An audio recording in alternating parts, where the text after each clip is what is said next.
What is up, guys? Dashing here for episode 452 of Community Universe Mode and the third annual Regicide, a day late, as yesterday we did have some technical issues, but I tested earlier today and it was nice and clear. I streamed for 20 minutes. We didn't have any problems, so I don't want to jinx it, but hopefully we are all in the, okay, what the hell was that? It's like one of my cats just committed suicide. Just a big bang in the back room. Rip in peace, but here we are, lads and gents, and let's see if we could get right into the action.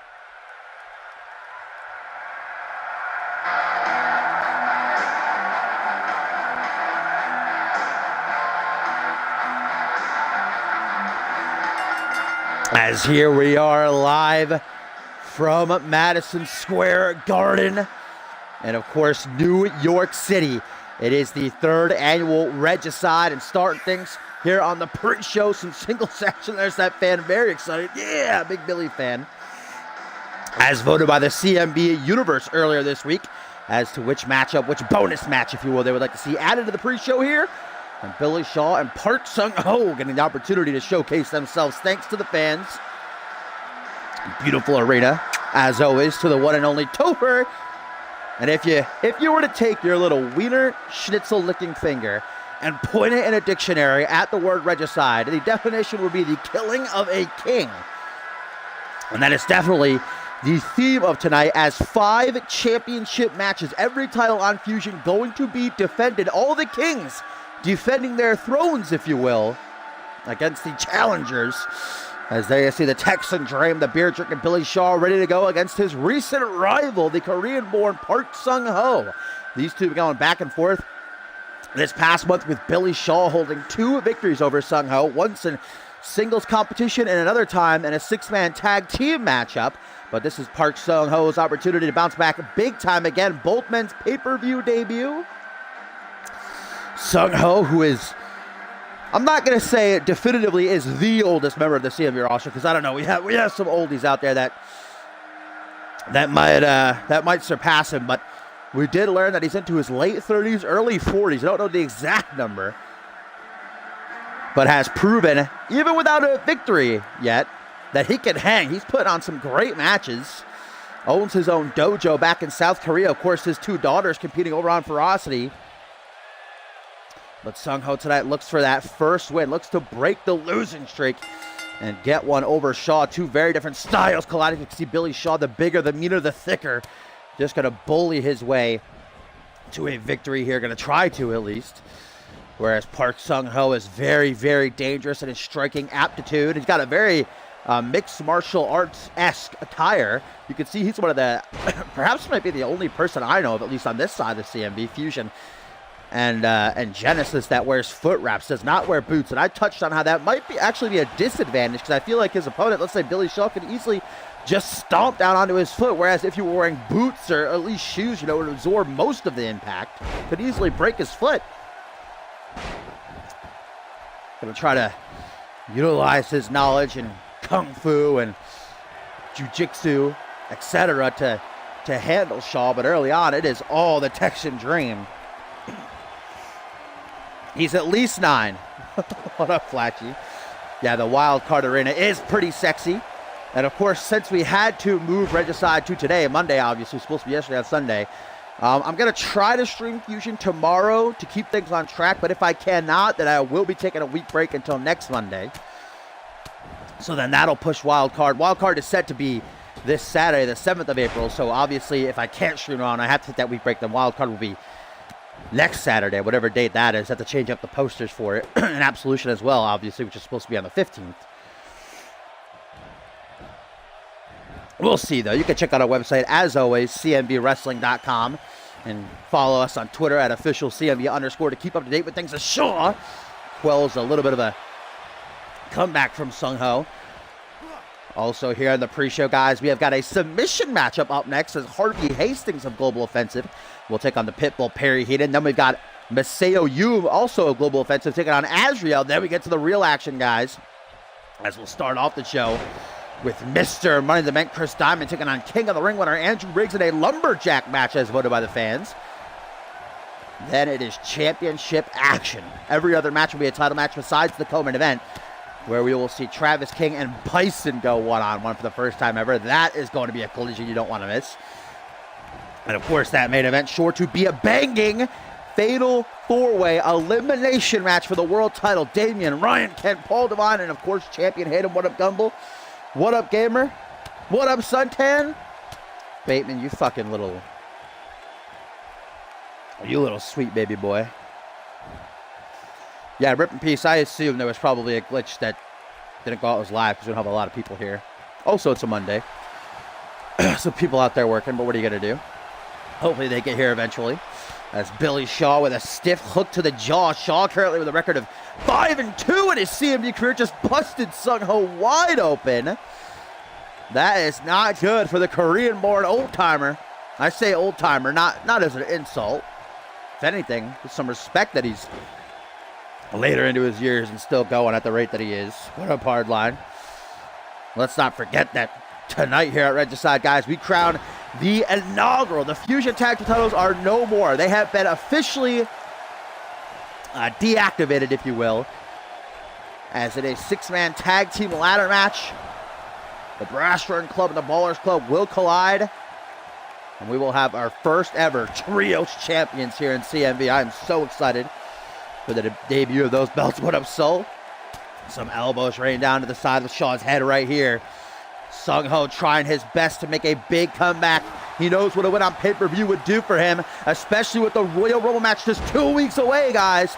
At Absolution, currently set to be on the 15th of April. You know, both these guys want to punch their ticket to that matchup, perhaps headline the last pay-per-view of the year, Homecoming, for a world championship opportunity. Right now, Park Sung Ho is just absolutely doing Shaw in. Beautiful alley-oop bomb. Now Park kind of trying to map out his surroundings, if you will. Wasted too much time, and the Texan Dream going to capitalize. As Bill, got to go for a pin. That was interesting. Out of desperation, but only a one count here, kicking off the third annual Regicide. With what has been a great back and forth matchup thus far between these two men who at this point know each other very well. Backbreaker Russian leg sweep combination by Sung Ho brought together beautifully, stomped down onto the face barefooted. That's just the heel of Sung Ho's foot right into fucking Shaw's mouth pretty much. Yo, what up, J-Rob? What up, Bogan? Welcome, everyone. Glad you are here.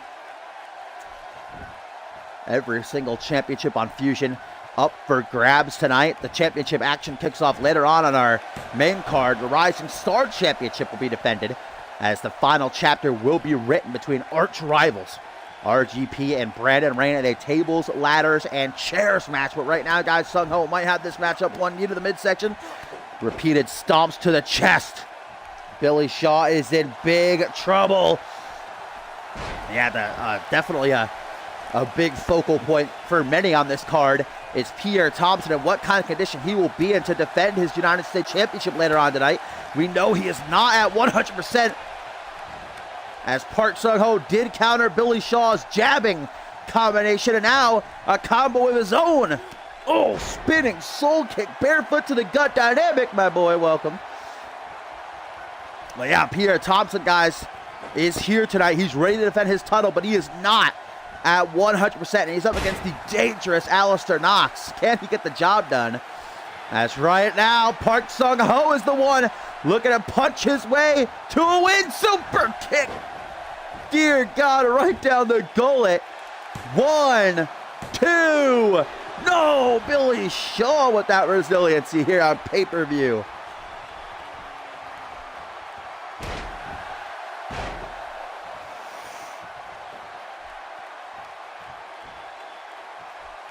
Billy Shaw now grabbed by the hair of his head, brought to a vertical base, counters the Irish whip. Now it's Sung Ho who goes out onto the hip, and another wicked hook to the jaw. Shaw a second time with this Hangman's DDT. What up, WWE Whale? I do not speak whatever that language that is, but I see online, so no. If you're asking me to play online, I will not. Billy Shaw, though. Shaw, the cowboy. What is that? A Gotch-style pile driver. A cradle pile driver for the layman. Damn, that. And now a cross-arm DDT. Shaw is going hard in the motherfucking paint right now. Not even done either. Cravat and neckbreaker to follow through. Just, oh, look at Park Sung-ho's face, guys.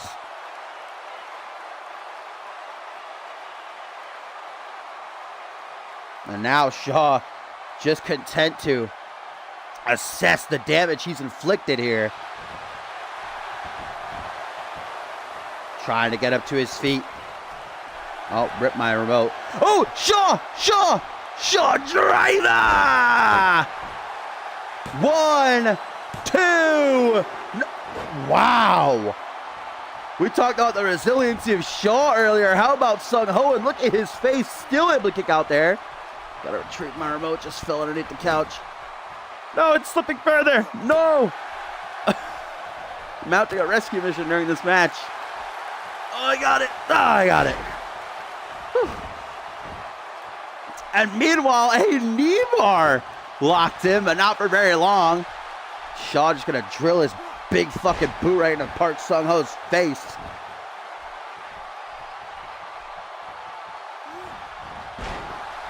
Just like you, Burton. Sung-ho, guys. Elbow to the midsection. Chop down to the top of the head. Does Sung-ho have it? Can he grab the win? His first win? No. Rope break. Lucky placement for the Texan Dream.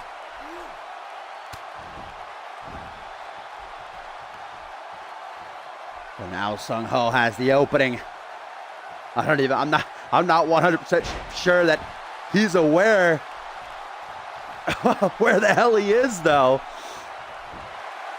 Billy Shaw, out of desperation, hooks the leg, but it will not be enough.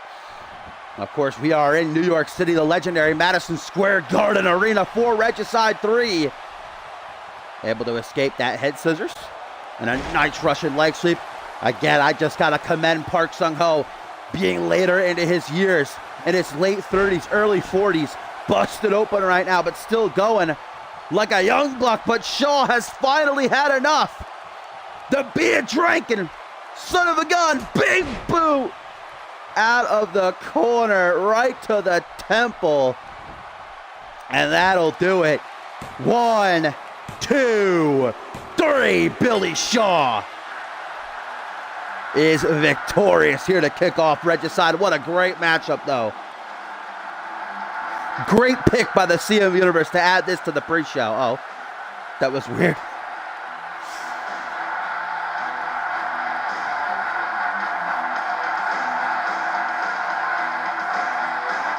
Hey, what up, Maury? Maury in the house. Woo woo. What a fantastic matchup. Did not expect it to be so good. Very back and forth. Shaw had to give, yeah, same exact finish. Billy Shaw had to give Sung-ho everything to put him down, but a great win, no doubt, for Shaw. His first pay-per-view, and now looking at Absolution, where he hopes to be a part of the Royal Rumble and maybe even win the whole damn thing, baby.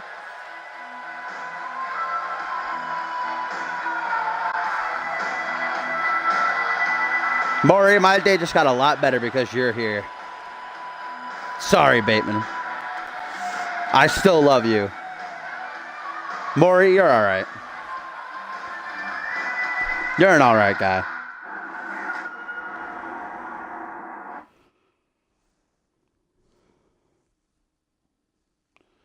Oh, you think that was your pick, do you, Dynamic? Let's see, did Dynamic do predictions? No. No, he didn't. So interesting. J-Rod, I'm mildly pleased that you're here.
Sorry about that. Was getting a quick drink of the old H2O.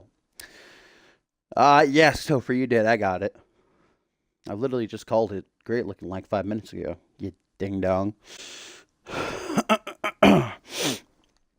Yo, what up, Echo? Shaw won again. Welcome, though. Glad to have you. Woo! Packed house tonight for Regicide 3. Papa's in the house. I hope y'all got some sody pops. And you're ready to enjoy. Great matchup to start things. As Shaw did indeed put down Park Sung-ho. And up next, it is going to be a very interesting collision, no doubt about it. As Harvey Hastings and Perry Heenan look to finally settle the beef. Or squash it, if you will. I think it's fucking stomp that beef, boy.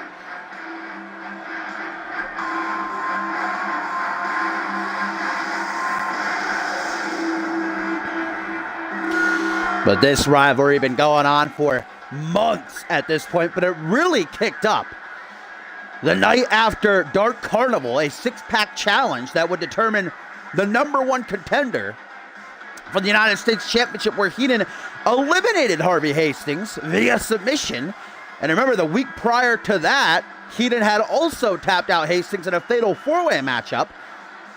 And then it was just a couple of weeks ago that Heenan again tapped out Hastings in a tag team matchup. 3 separate occasions has the Pitbull tapped out the Assassin. Hastings finally had enough, and bringing together this new group alongside Maseo Yu, Nikolai Ivanovich, and his personal bodyguard Mason Ross, calling themselves Global Offensive, brutally beat down Heenan and Azrael a couple of weeks ago. Remember, up next on the pre-show, Maseo Yu and Azrael go one-on-one, and Hastings said, "I have had enough, Heenan," challenging him to a submission match, because we know that Harvey himself is a very dangerous submission artist. Many victories has come to him via that Anaconda Vice. Remember, as this is a submission match, the only way to win is by submission. I don't believe there are any countouts or disqualifications, and obviously no pinfalls.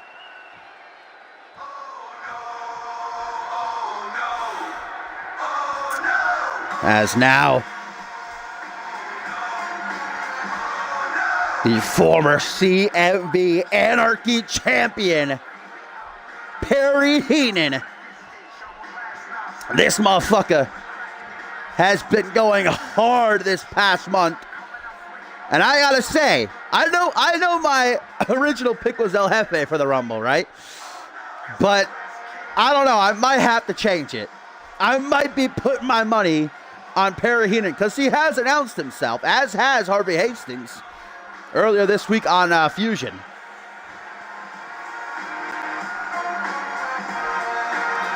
Sorry, El Jefe, if he's listening out there.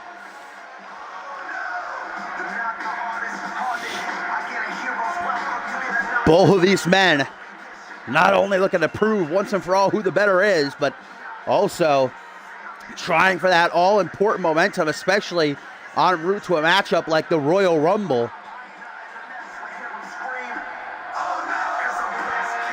Will Harvey Hastings be screaming, "Oh no"? We're about to find out. Hastings, in a very interesting attire he came out here in. A little bit of a shout out to, was that the Romans? I don't know, I'm not too good with history. He's German though, so that's definitely an interesting pick. Harvey Hastings, the German, coming out in a Roman uniform. Two-time United States champion Hastings. Definitely Hurricane Rana mania. That's 3 Hurricane Ranas in less than 30 seconds as this match has started between these two. Submission match. One of these guys will be I mean, even if it was a singles match, more than likely we get a submission finish between these two, but we're definitely getting one tonight. Oh, so basically Harvey Hastings is getting cucked, wearing his Invaders uniform. Kick to the back right there by Heenan. There's so many ways. I mean, look at Perry Heenan has not just tapped out Hastings 3 times, but has tapped him out in 3 different ways. He's got that dangerous, the Rings of Saturn. He's got a brutal sleeper hold, and it probably most notably is that Dragon Sleeper, man. Woo! He put such torque on that, you don't have a choice but to tap out. Irish whip, super kick by Double H, then a stomp down on the lower back. Harvey looking real good at the start of this one. Up next, we will see Harvey's global offensive teammate, Masao Yum, taking on Azriel. And then we kick off the main card as Mr. Money in the Bank Chris Diamond will go head-to-head with King of the Ring winner Andrew Briggs in a lumberjack match. Lumberjack's going to surround the ring and attempt to keep those two foes inside. Elbow drop right there by Hastings from the second turnbuckle, doing very good for himself right now. Obviously, I'd say a strategy in this kind of matchup would be to target a specific limb over and over and over again and then try to lock in a submission. Both these guys' signature submissions do target the head, so I'm seeing Harvey try to do a lot of damage to that DDT, followed by a clothesline, and Perry just got eliminated from the Rumble. I changed my mind. He is not my pick anymore.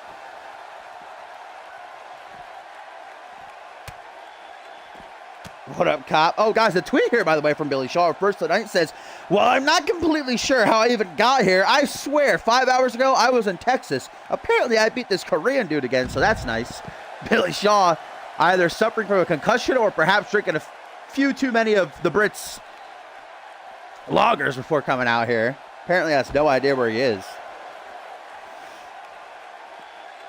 And another tweet followed by Strong CMV says, soon I claim this brand. My foot will be planted on top of the piling of bodies. New signee to Monday Night Fusion, William Strong, making his voice heard here at Regicide. He debuts actually tomorrow, or whatever the Fallout Fusion will be, either tomorrow or next Monday. We'll update y'all tomorrow on the site. CMVWrestling.com, quick plug, exclamation point, join there in the chat. We'll give you a link.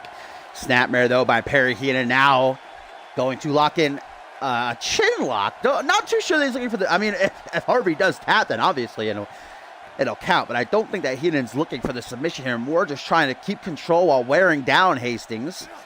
Harvey, though, not staying in it for very long. Jawbreaker. Might have caused him to bite his own lip.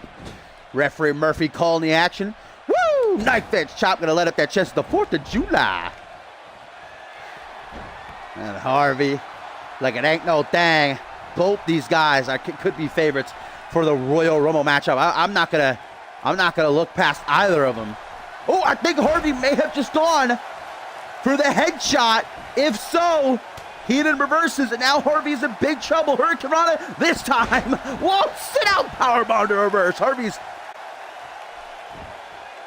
Harvey's had his number called. Keeps going with his Hurricane Rana. Heenan's like, quit it.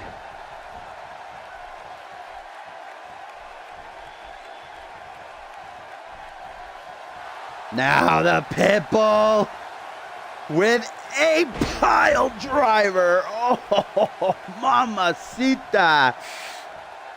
Harvey is in La La Land, and Heenan, Hell's Gate applied by the Pitbull, holds the shin right to Harvey's throat, making it impossible for him to breathe. Will Hastings tap out? No, Harvey.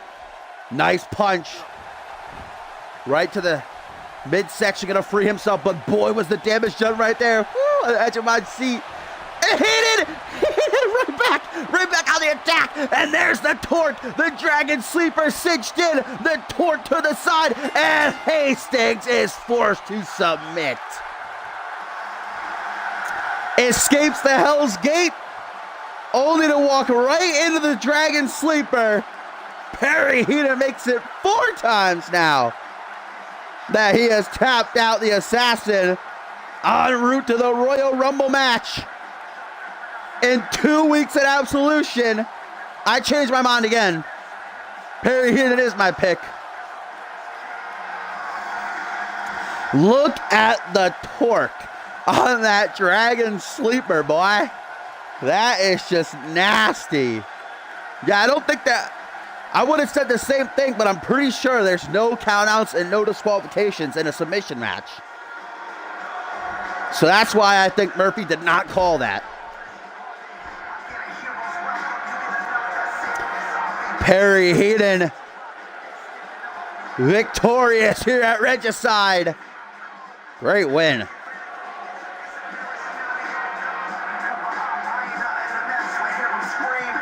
Oh no, because I'm blessed, kid.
All right, my little sweet fucking tater tot boys.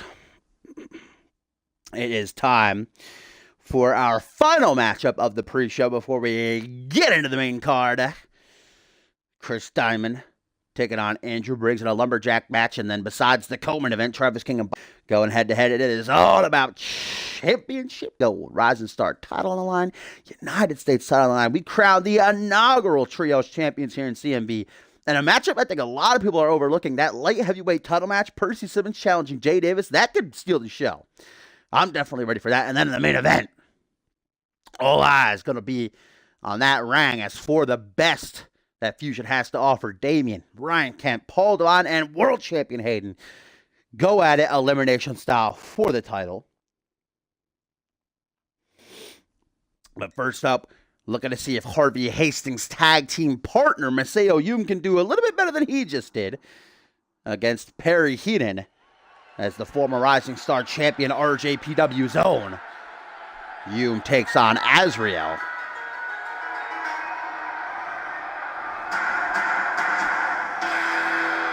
How do people still not know that we're introducing Trios titles? I have been hyping that for 4 weeks at this point. Yes, Trios titles are coming to CMV. For the first time ever, going to revolutionize the game. We crown the first ever champions tonight in a 6-man tag team ladder match. The Brasherin Club take on the Ballers Club. A tweet here, guys, from Bloody Justice says, "Hey, who holds my baby, the undisputed belt? Because here comes the deletion." Bloody Justice with some high aspirations. Now a singles competitor. He came off that loss to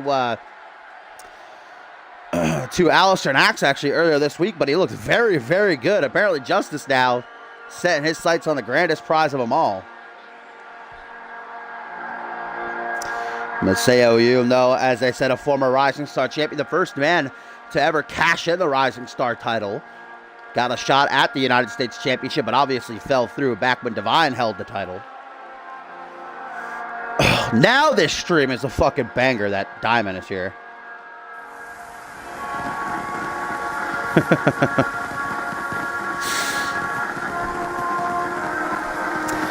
Echo, you protect, but you also attack, right?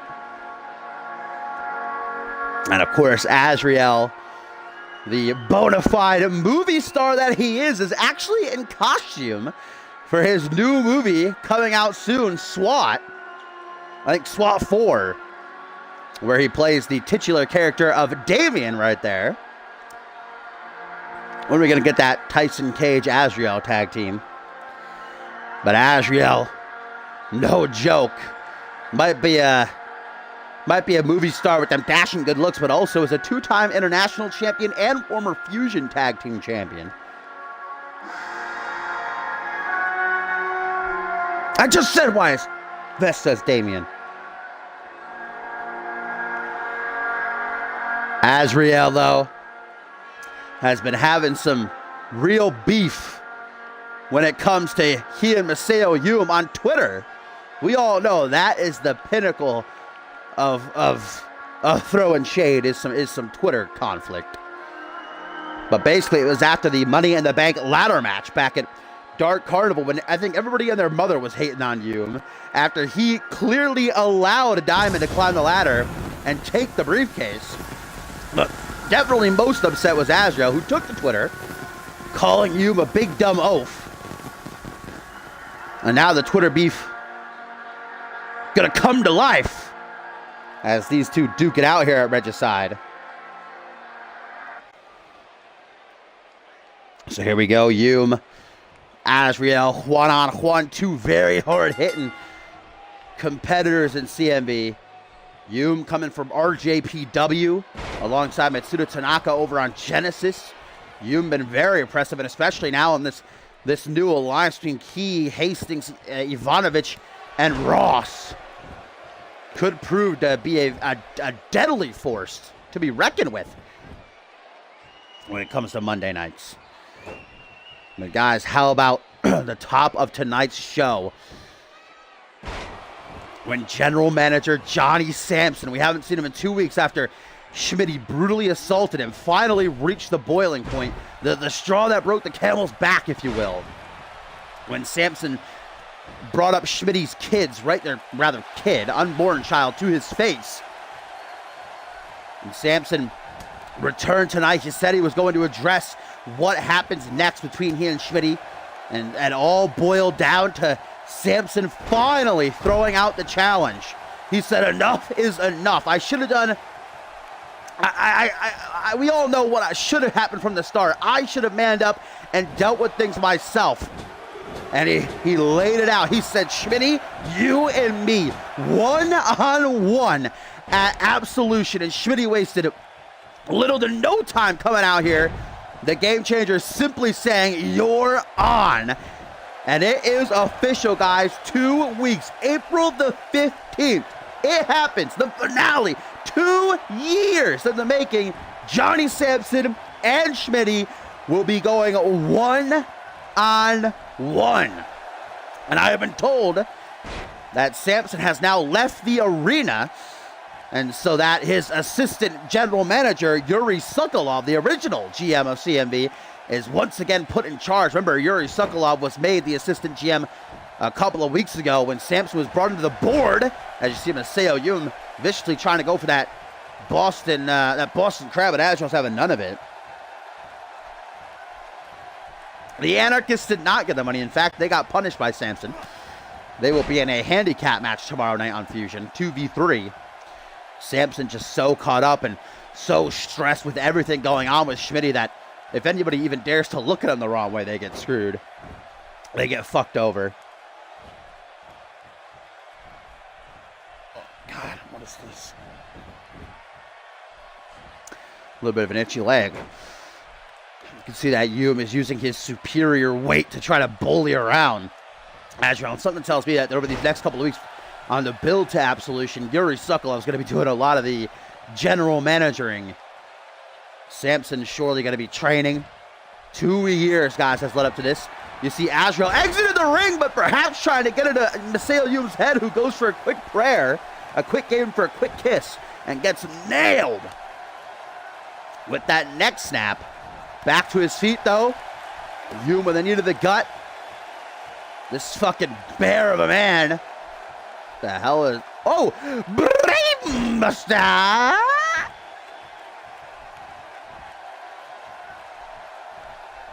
Maseo Yum now. Global Offensive already has one mark in the loss column for tonight. Harvey Hastings just getting tapped out by Perry Heenan in the last match. It's up to Yum. Bullying Azrael, knee to the kidneys and a big old power slam. We're here in Madison Square Garden, New York City for No Clothes Family Day at Regicide. Yum just fucking using his head as a goddamn atomic bomb dropped on Azrael's chest. Now these kicks again to the chest repeatedly over and over. And the final one, bam, to the side of the head. Night, Azrael. No, Yum apparently not thinking that it's enough to get the job done. That gives Azrael an opening, or maybe not. What a reversal. Mwah. Wrestling takedown. And Azrael, of course, got to be weary. Got to be on the lookout for that elevator of Yum's. On the same thing. Inside of Azrael, Yum got to be weary of the forearm smash, or lately Azrael has been using the consequence. Feeling very proud of himself after ducking Yum out of the ring, but walks right into a elevator by Maseo. 1, 2, no! What a finish that would have been if Yum just got back in the ring and said, fuck you. Yeah, Maseo Yum, of course, we know, is declared for the Royal Rumble. He actually qualified for it some weeks ago, winning a Battle Royal on a live event. So he would love to get this momentum, and Azrael's not going to make it easy for him. Kick to the midsection. Every time Azrael tries to capitalize, Yum is right there with it. Oh, what's this? Oh! Oh! Woo! Beautiful! It's like a Sambo takedown. It now has kind of a modified sleeper a little bit, but escapes, says Azrael. Not looking to stay around for very long. Consequence attempted by Azrael, but does not come to fruition, as now Yum gonna make him pay with a headbutt. Not just one either. 2 and 3. Trying to cave that skull and just collapsing into a lateral press. Near 300 pounds across the chest, but only a 2 count. Still Yum, not enough to get the job done, but he stays on target. Stalking his prey like a tiger in the bush, about to pounce on a wounded gazelle. He smells the blood. That's just a straight stomp down into the gut. Doesn't get much more just fucking mean than that. This is some desperation on display by Azrael as he just quickly goes for the cover. Misses the stomp. Yum to his feet, tries to charge Azrael, gets caught with an Irish whip, though never count out the boa. Oh, but Maseo Yum with some agility. Sunset flip pin. 1, 2, tries to steal it, but Azrael able to get out by the skin of his teeth. Oh, again Maseo gonna go for the Sambo takedown into a modified camel clutch sleeper-esque submission hold. Seems to be his new favorite. Azrael has a clear escape plan. Reversed by Yum, dropped into a DDT. Maceo's had just about enough of the boa, but Azrael not done just yet. Fireman's carry drops him overhead. Now gonna look to lay some elbows down into the chest. Nope, says Yum. We all want to go to the Azrael rape dungeon. Power bomb by Azrael.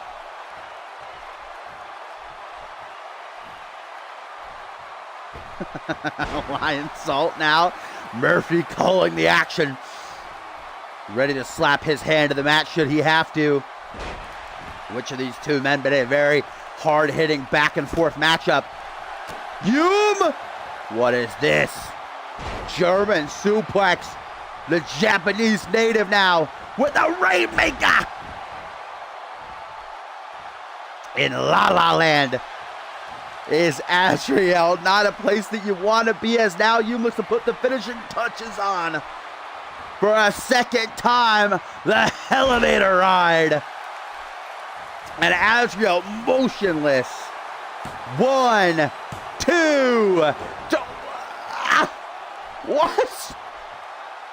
Azrael, oh, look at you arguing with referee Murphy, then says, nah, fuck it. I'll make sure this mofo stays down. A third elevator.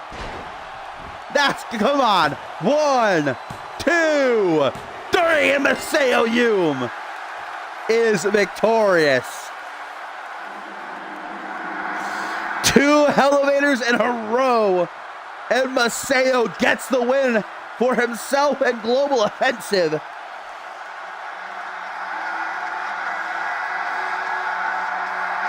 What a match.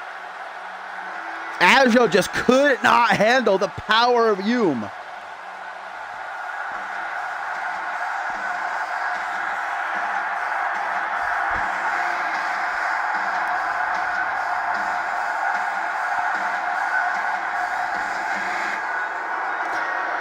Maseo Yum not even allowing Murphy to raise his arm.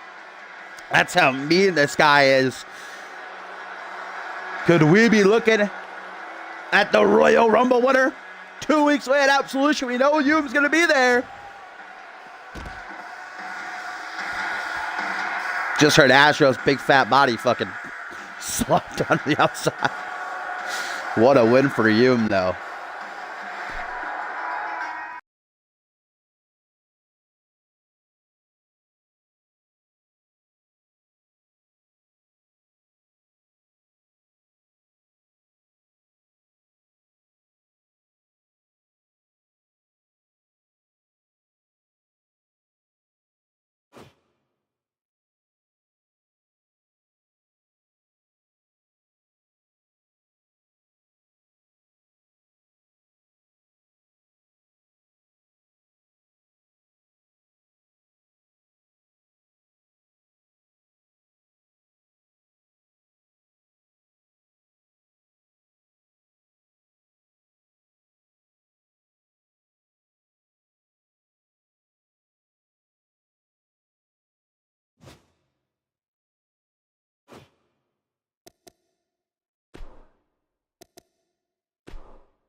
Oh, sweet baby.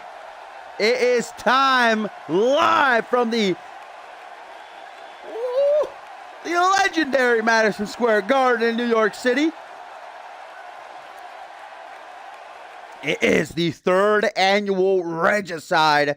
One hell of a pre-show.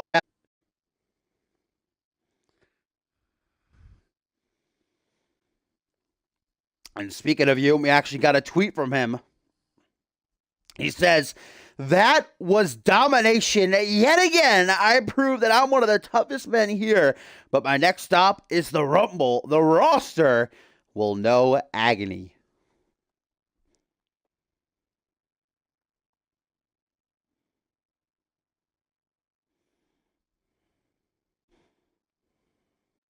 What?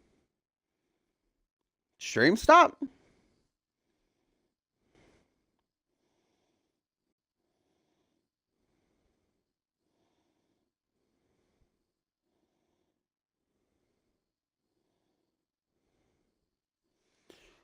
Wait, what? The stream is down?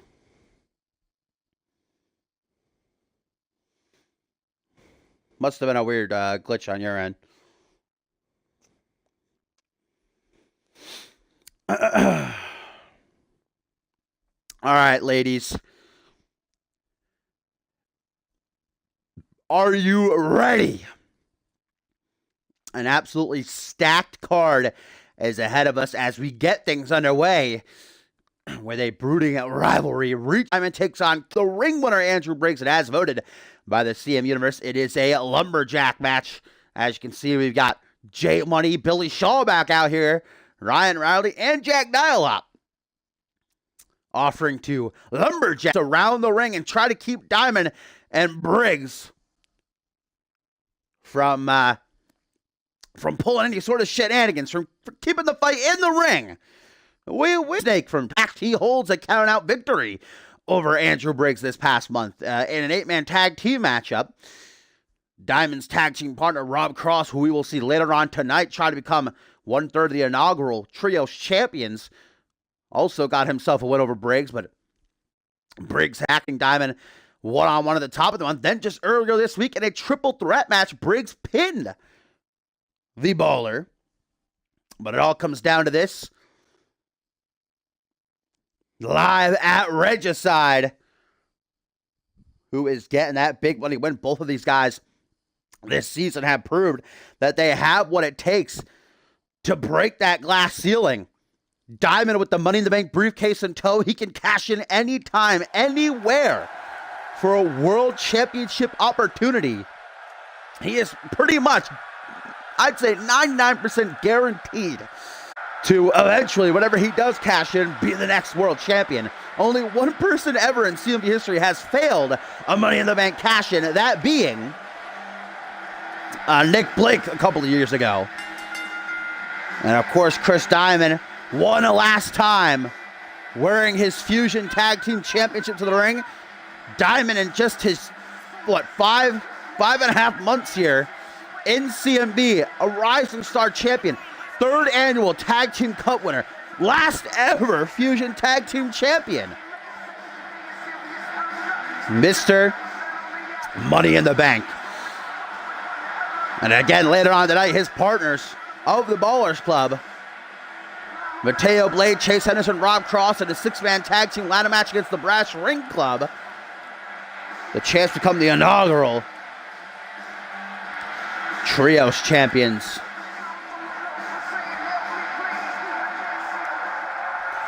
And a tweet from Harvey targeted at Hume says, "I had to Google this, but Oma Ditao," I don't know, something Japanese.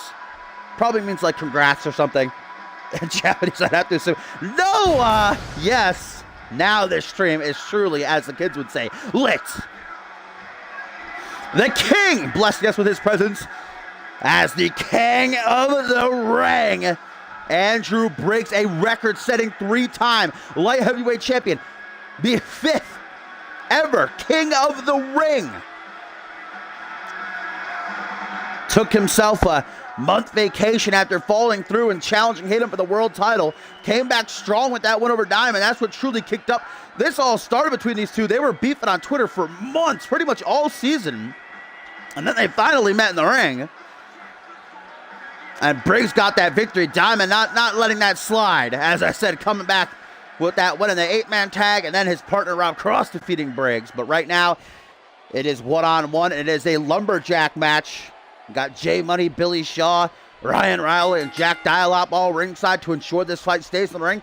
Dialop is an interesting lumberjack because he obviously has history with Chris Diamond. Will he be able to stay impartial should Diamond exit the ring? I don't know about that. Dialop, a former member of the Ballers Club, he was kicked out by Diamond. This matchup, though, going to get started as Briggs with a suplex and neck breaker. Billy Shaw still doesn't know where he is. I don't even think he knows that he's a lumberjack. Earlier tonight on the pre-show, kicked off the pay-per-view here with a win over Park Sung-ho. Jay Money is very excited to be out here. Jay Money, of course, we've all become well acquainted with over these past couple of weeks. A very, very strong impact he's made in his short time as a part of the Fusion roster.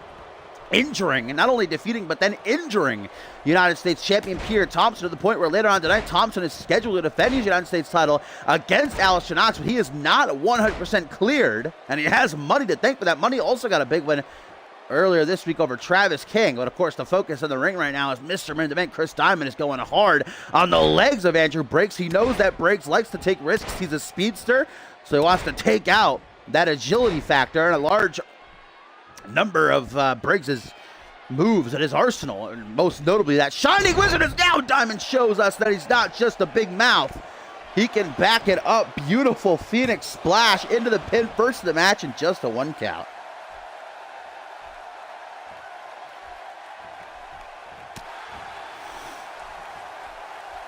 Punch to the gut. And let's not forget, guys, up next, it is our first of 5 championship matches.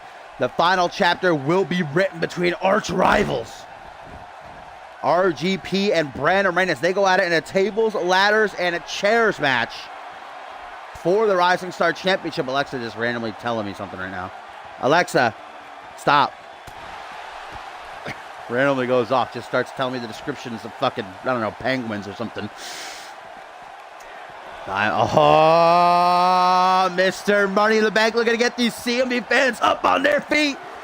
Big risk off the top rope moonsault. He landed right on Andrew's head. Woo! That was awesome. What a maneuver. And now out of the camel clutch position, Diamond going in on Briggs. Got to watch the count, though. Watch the referees count here. We're currently at a count of 4. The Lumberjacks not really doing their job. Jay Money, Billy Shaw, Ryan Riley, Jack Dialop. Oh, here comes Dialop. Here comes Dialop. Finally realized that he's got a job to do here. Oh, you better watch out. Like I said, there's history between Diamond and Dialop. We're at 8, though, guys. And Diamond's just chilling. Hanging out there. Nice trip up. Oh, that's 8. Now we're at 8. Briggs, get up. Oh, Diamond, you sweet boy. Breaking the... Is he going to break the count? Did he break the count? Oh! That takes out Money. What? Diamond just broke the count. He could have easily won. Murphy was at 9. Phoenix Splash though landed right on top of Money. Money just inadvertently like shielding Andrew Briggs. Yeah, these Lumberjacks obviously not getting paid for this. What is happening? Count of 6. Briggs gonna make sure. That was a close call before. Props to Diamond, though. He could have easily taken that count out win, but I think all the talk is getting to him. The CM Universe saying that he can't beat Briggs legitimately. As the king of the ring goes to the top rope. Oh, I thought Briggs was maybe going to try for that corkscrew senton. We haven't seen him hit that in a long time. He used to finish off matches with that. Instead of Savant kick, that makes Billy Shaw cringe. Diamond trying to catch his bearings here. I don't think he has any idea where he is at this point. Briggs just waiting for him. Clotheslines him, eliminated from the Royal Rumble.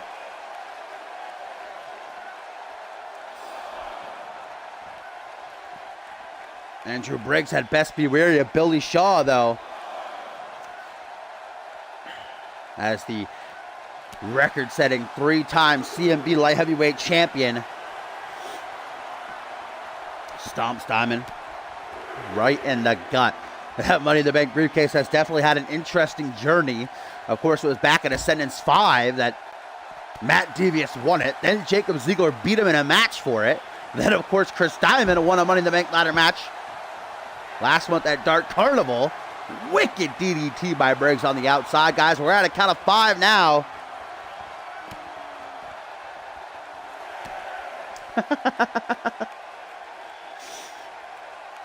Yeah, Billy Shaw's too drunk. That's his side of the ring. Count of 7. At least this matchup going to continue on properly. And that might be bad news for Diamond. He should have taken that count out win, maybe. Draped across the top rope, chest first. That's going to make it painful for him to even breathe. And a tweet here, guys, from Matt Devious says, hey, remember when I was the Money in the Bank holder? Then it got stolen. I'm still annoyed at that, but if I sneak into the Rumble, that opportunity cannot be stolen. So Devious, maybe, I think, just announced himself for the 6th annual Royal Rumble match. And that tweet kind of slyly on the low. Counter, though, by Briggs, as I do think Diamond was attempting the break your neck foundation. And Briggs with that hard-hitting combo, knee up under the chin, hooks the leg. Can he do it? Yes, he can! Andrew Briggs, victorious here at Regicide, with a knee up under the chin after countering the break your neck foundation. And Briggs is victorious after what was a very interesting lumberjack match.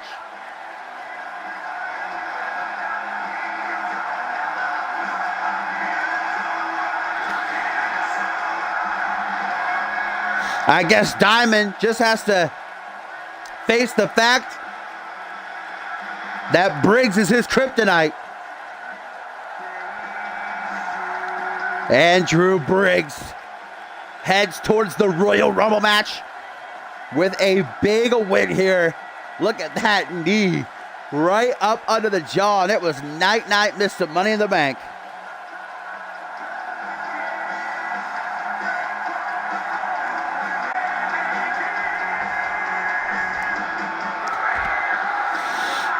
Oh, nice shot of Ryan Riley's head there. The Ballers Club still has a chance later on tonight to finish the pay-per-view strong and become the inaugural Trios champions. But up next, it is a tables, ladders, and a chairs match for the Rising Star title.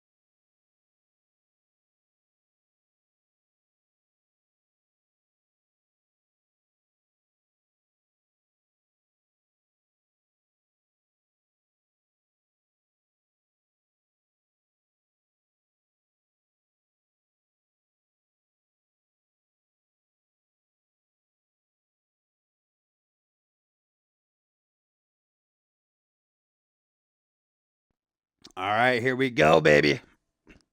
Our first of 5 championship matches tonight here at the 3rd annual Regicide. It is the Rising Star title that will hang a good 10, 15 feet above the ring. Tables, ladders, and chairs will be spread across the ringside area, as these two men will do whatever they have to in order to leave Madison Square Garden, NYC, with the championship in tow. It has been a rivalry that has spread across months. The final chapter will be written. The book will be closed tonight.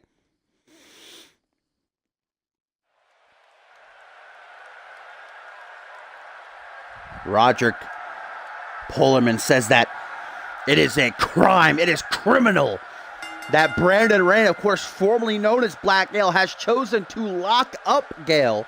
Says that he needs to embrace his inner demons, that it is Gale that will help him, that will truly free him. Polerman says he will release Gale here tonight. Rain responded saying, Polerman, you want to set Gale free on the world, and that is something that I just cannot allow you to do. Not just defending his championship, but really his livelihood as a sober man here.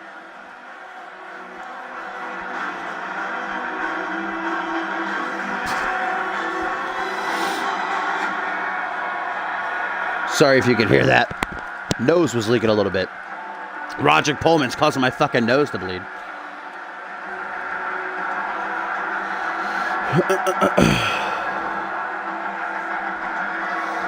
This ominous, eerie individual, hell-bent on unleashing madness across all of CMV, wants to paint the landscape of this company in his image.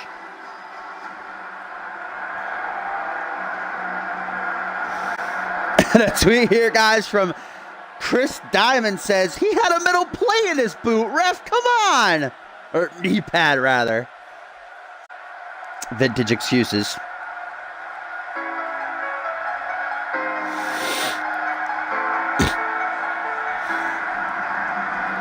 And here he comes. The two-time, only second ever, two-time Rising Star champion, of course, behind the inaugural champ, Josh Wolf. A man whose life was on a downward spiral. He finally picked himself up, dusted himself off, got better, got clean, with the support of the fans, and Polerman wants to revert him back to the monster that he was. This is a first time for both of these young men, a ladder match. They are well acquainted with tables, of course. It was last month, 2 weeks ago, at Point Break. They competed in the first ever Iron Man tables match. And what a fantastic matchup it was. It was tied at 2-2 with 5 seconds left on the clock. Polerman was set to retain until Gale clutched fucking big time. The greatest clutch I've ever seen. And Polerman threw a table in the corner to win that championship a second time. The use of tables and chairs is fully permitted and even encouraged in this match type. But the way to win, the only way to win, no pinfalls, no submissions, no countouts, no DQs, is to climb that ladder and retrieve the Rising Star title that hangs above the ring. Kick to the back, and then leg drop DDT by RGP. What brutality behind that, as now Polerman gonna go and grab himself a chair. I knew it wouldn't take too long for this to happen. Right over the skull of the champion, rolls right into another chair, then gets, but no, counters that time. Says, no thanks, one is enough. And then the back of Polerman's neck pulled down onto the concrete. Pure concrete lies beneath those thinly padded mats. You see Brain threw a table into the ring, but Polerman came up from behind. Did not see it coming, and the former champion, the twisted Roderick G. Polerman. What the hell is this? Oh, Just trying to torture Reign here. The knee to the back of the neck, wrenching on the arm and the leg. Jesus, man. And now some straight kicks to the face. Guys, up next after this, the United States Championship is on the line. Alistair Knox challenges the fighting spirit of Pierre Thompson, who's not at 100%, but still has shown up ready to go. Ready to fulfill his duty. Meanwhile, Pullman drilling a knee into Reign's face there. Great camera angle as Pullman gets thrown into the corner of the barricade, and Reigns can use it to prop up RGP and just throw some hands. Tries to bring him back to his feet quickly. Instead, gonna get a short arm shoulder blocked by Pullman. Let's remember our main event tonight, guys. The focal point of this pay-per-view, a fatal four-way elimination match for the world title. Wheelbarrow face buster. No countouts. Keep that in mind. These two can beat the hell out of each other for as long as they want out here. No. Oh, fuck me. Face first goes Reign into the steel post, guys. That is pure steel. Oh my God. Holy shit. Somehow Reign back to his feet. Somehow recuperates, shakes the cobwebs. No. Now a curb stop on the outside. Jesus fucking Lord above, man. These two guys are not just looking to fight each other, not just looking to win. They are looking to cause some serious damage.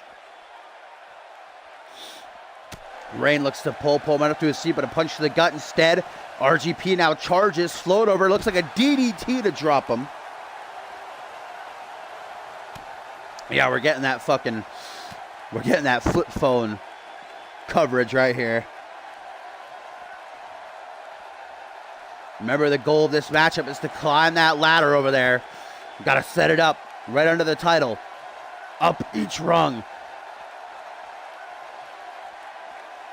And then yank the championship down as Gale with a brain mustache on the outside. This is akin to a street mugging. I knew this was going to be a fight. I knew this was going to be a technical. This wasn't going to be a master class. This wasn't going to be back and forth. Oh, hold for hold. This is a fight. Puffing up that elbow pass. He drops it across the face of the Rising Star champion. These two guys intent to just deal as much damage as they possibly can before attempting to win. Once again, thrown into the security wall, but Black Gale's having none of it. Roderick Pullman running right into a hero slam, but a punch to the top of the head, and then a little, what'd you call it? Like a kind of, I guess like a lariat takedown in a way. Oh no, and again, with that knee. That nasty ripcord. Black Gale looking up at the lights. He's in another world right now. I don't even know if he's completely conscious. Neither of these guys are exactly right in the head. They're not the sanest of the bunch. A second time wheelbarrow facebuster.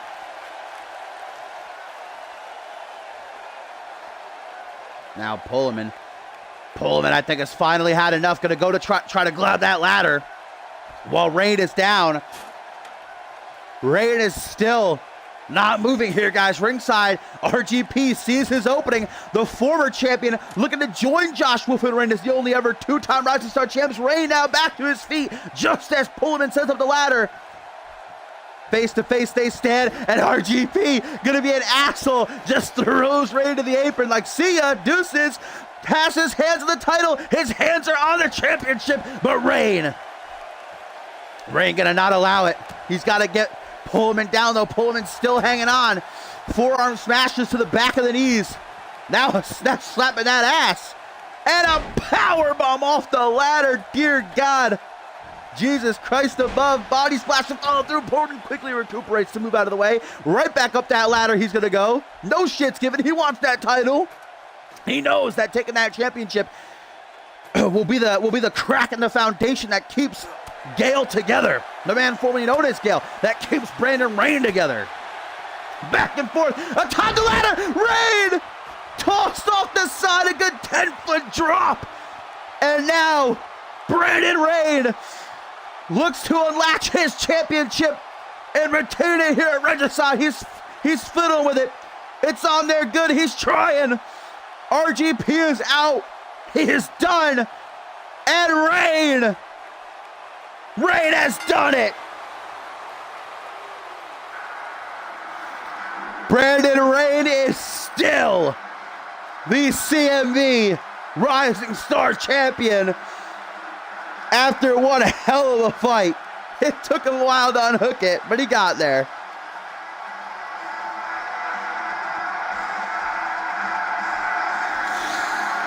Brandon Rain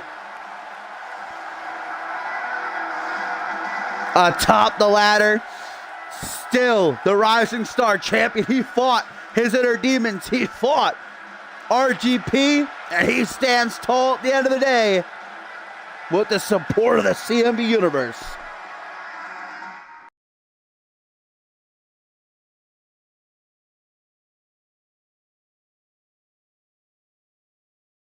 Holy shit, guys, I have just gotten breaking news from Assistant General Manager Yuri Sokolov. Remember, guys, that Johnny Sampson is not here tonight after addressing the situation between he and Schmitty, calling out Schmitty for a match at Absolution. Schmitty responding, saying, "You're on." Sampson left. He's not here. That left Yuri in charge, and I have just gotten word from Sokolov that this United States Championship matchup, a triple threat, he is adding Bloody Justice to the mix. Sokolov telling me that he was so impressed with Bloody Justice's performance, even in losing against Knox earlier this week on Fusion, that he's going to give him the chance of a lifetime, making this a triple threat. What was supposed to be #1 contender Knox, one-on-one with champion Thompson for the title, now going to be a three-way. This is going to change things big time.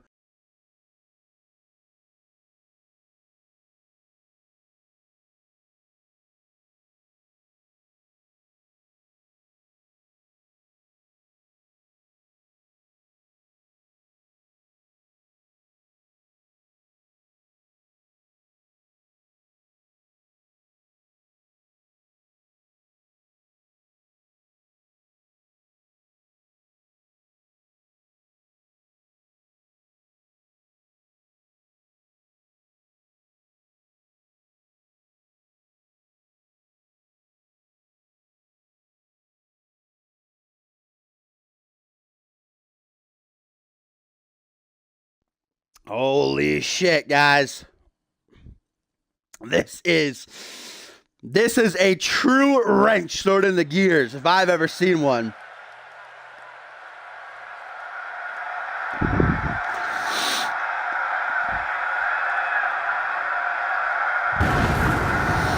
You gotta wonder how the hell Alistair Knox and Pierre Thompson are feeling about this. Pierre Thompson's odds were already severely lowered. I'd say he was probably at maybe 50% heading into this one, just one-on-one with Alistair Knox. Now he's dropped down to just a little bit above 25%, probably put him around 35, if anything. Assistant General Manager Yuri Sokolov left in charge for the rest of this show, and catching us all off guard.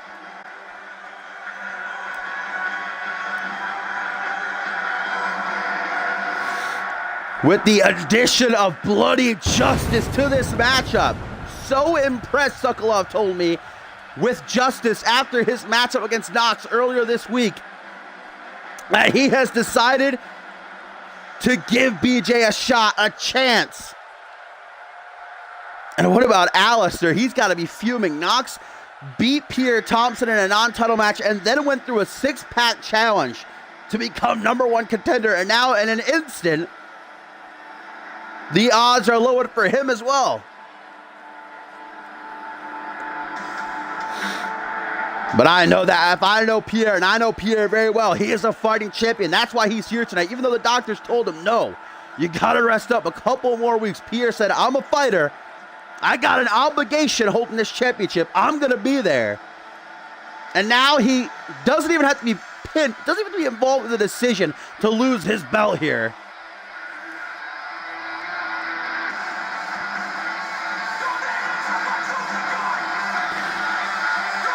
Alistair Knox, though, the harbinger of despair for the Fusion roster, bringing with him that truly just disastrous submission maneuver he calls censorship, a deep guillotine choke that very few men have ever been able to escape from. Most have tapped or they have passed out. And honestly, Alistair, he does a lot better when he's in multi-man matches. Let's be 100%. He's won 2 six-pack challenges, triple threats, 4-ways. Knox shines when he's got more people to beat up. I mean, I love the big dog. I was already rooting for Knox. I don't know, guys. This has completely knocked me off.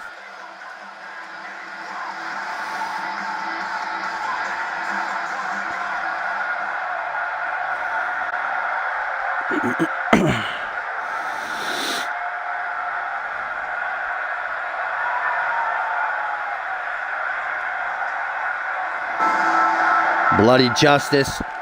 Alistair Knox ready to go as last but not least, the big dog himself. Prime time, the CMV United States Champion.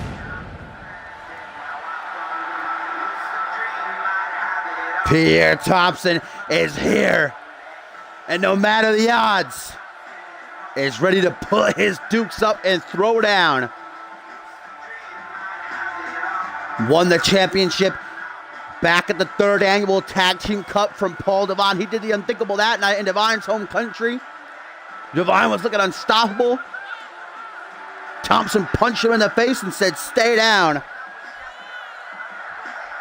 And even with an injured neck, quite possibly the most dangerous type of injury you can get in the wrestling business, is here. And that gets a lot of respect for me and the rest of the CMV universe.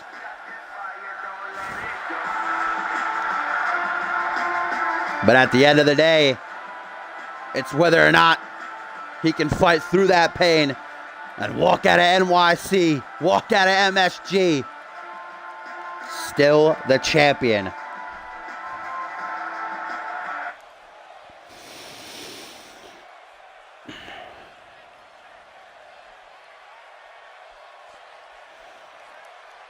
Regicide 3, been a phenomenal night already. Our second championship matchup of 5 up next. It is going to be the first ever 6-man tag team ladder match on this side of CMV to crown the inaugural Trios champions. And a whole lot more to get to, as well as there was what is on the line. Pierre Thompson's United States Championship. Bloody Justice, a last-second edition. Alistair Knox, the proper #1 contender and the champion. The big dog, the bell rings, and here we go. This is not elimination like our main event will be, the fatal 4-way matchup for the world title. This is one fall to a finish pinfall or submission will bring this matchup to its end in the ring. No countouts, no DQs. Can Bloody Justice shock everyone given the opportunity of a lifetime? Can Knox add yet another championship to his already impressive resume, or can Thompson defy the odds and remain the U.S. champ, as Knox is currently taking everybody out that steps in front of him? Knox, as a former Rising Star and Anarchy champion, has proven that he can get shit done when holding a belt. Very few losses to his name, unbeaten since coming to Monday Night Fusion, being traded a couple of months ago. Perhaps some teamwork by Knox and Bloody Justice, almost, but Knox is a lone wolf. Takes out Pierre there, neckbreaker, now an Irish whip. Alistair out onto the apron. Bloody Justice with a shoulder thrust, gonna knock Alistair down to the outside of the ring, kick to the chest to follow through. This gives Pierre Thompson a little bit of time to catch his breath. Not very long, though. Justice back into the fray, back suplex. Pierre being brought up, says no thank you. Back body drop, showing off those 18-inch pythons, brother. Dropping it across the chest. Here comes Knox. You see Knox is very, very slowly getting back into the ring. There's no rush here, no sense of urgency. Knox knows that there goes Bloody Justice, eliminated for the Rumble. Bloody Justice, of course, declared himself for the 6th annual Royal Rumble match a couple of weeks ago. Got a taste of what might happen come then, right there. I was saying, though, Knox knows that the prime strategy in a multi-man matchup, let your opponents beat the hell out of each other. Let your opponents wear each other down. And then when the time is right, when an opening presents itself, you close in, like right there, knee to the face of Bloody Justice. Knox just beating the shit out of both of these guys.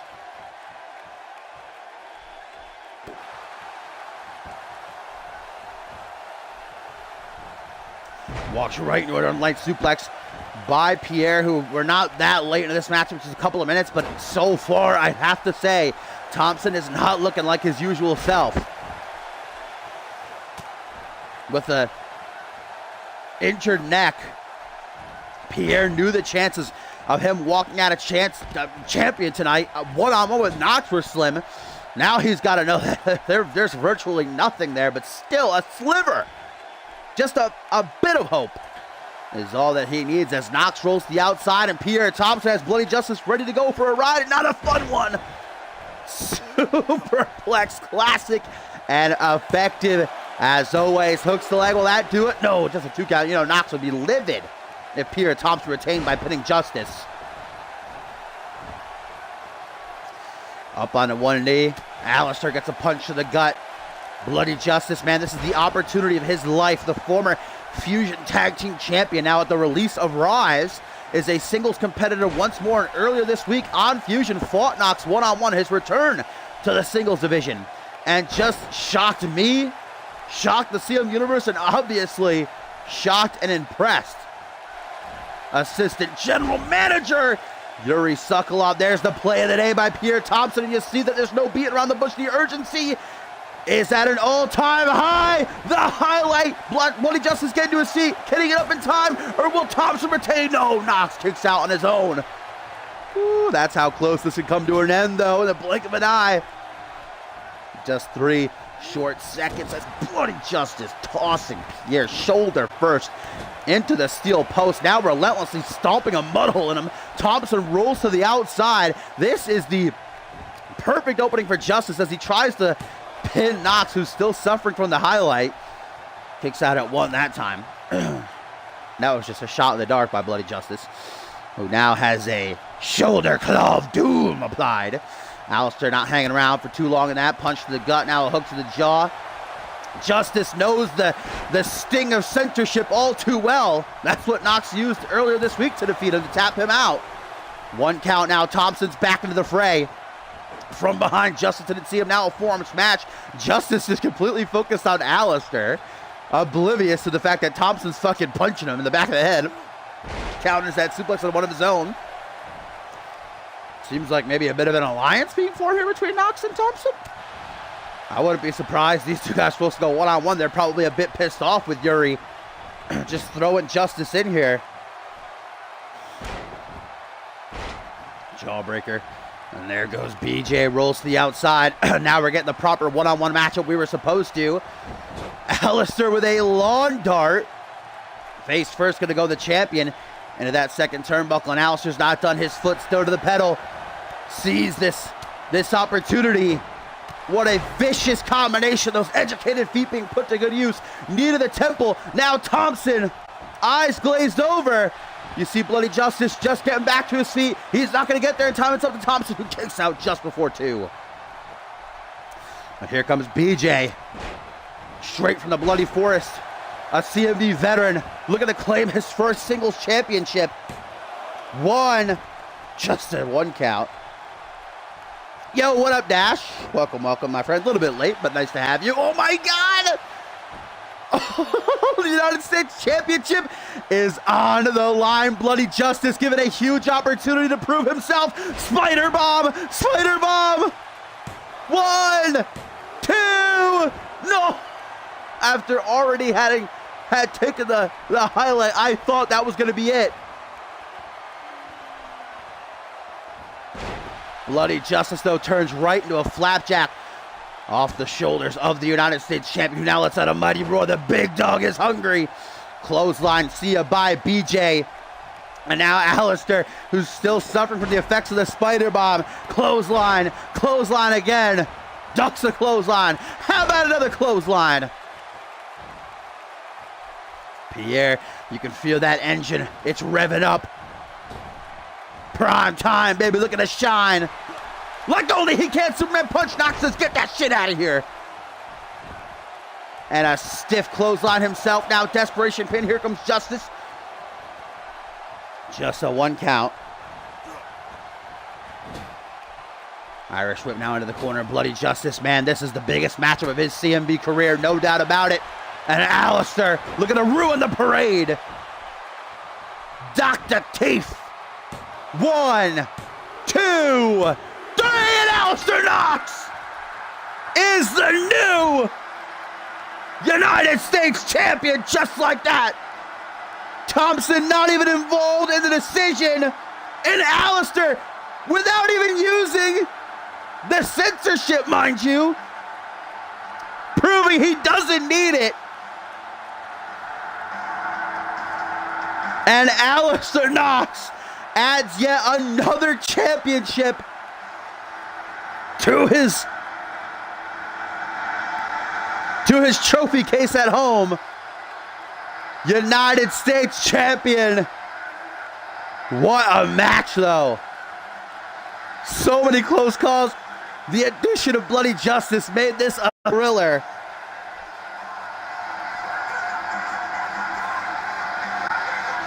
Alistair Knox.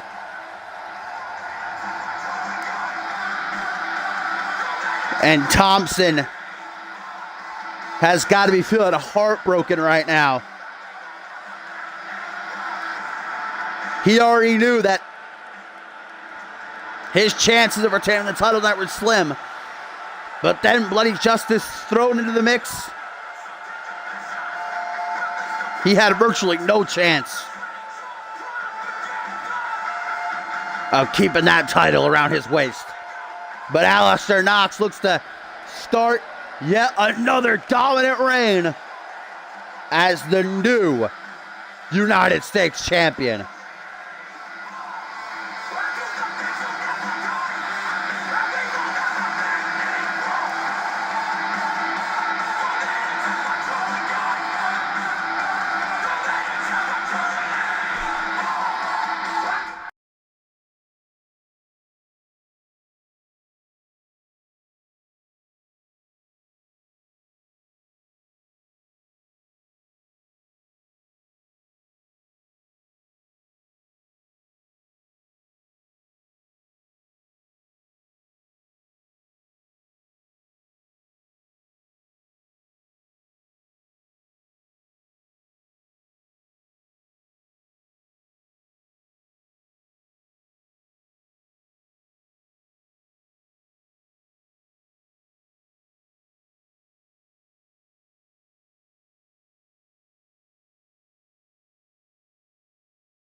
All right, guys. Let's get it going. as we are about to make history. Not only is this the first ever 6-man tag team TLC match, tables, ladders, and chairs match on this side of CMV, but we are about to crown the inaugural CMV Trios Champions. That's right, baby. The Fusion Tag Team titles are no more. They have been ixnayed in favor of just truly, not just mixing, shattering the landscape of the Fusion roster and CMV as a whole, really. There's not that many Trios Championships that exist, period, in the wrestling world, but they are coming to CMV. The question is, will it be the Brass Ring Club or will it be the Ballers Club that go down in the history books? We are about to find out. The clubs been duking it out with each other for months. And after the BRC won a #1 contenders match some weeks ago, for the Fusion Tag Team titles it was at that time, we knew we were going to get a final battle for the ages here at Regicide. The announcement, though, from Samson that the Trios titles were coming and that this matchup would decide whom will hold them on Monday Night Fusion. Woo, baby, this is going to be a good one. I can already tell.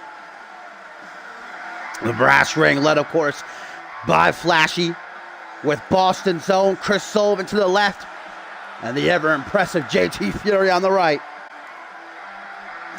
These men have, not taking anything away from the Ballers Club, of course, but these three guys are just such a perfect combination. You've got the speed, the agility, the high-risk offense of Flashy, the technical aptitude of Chris Sullivan, and then everything else just rolled together in JT Fury.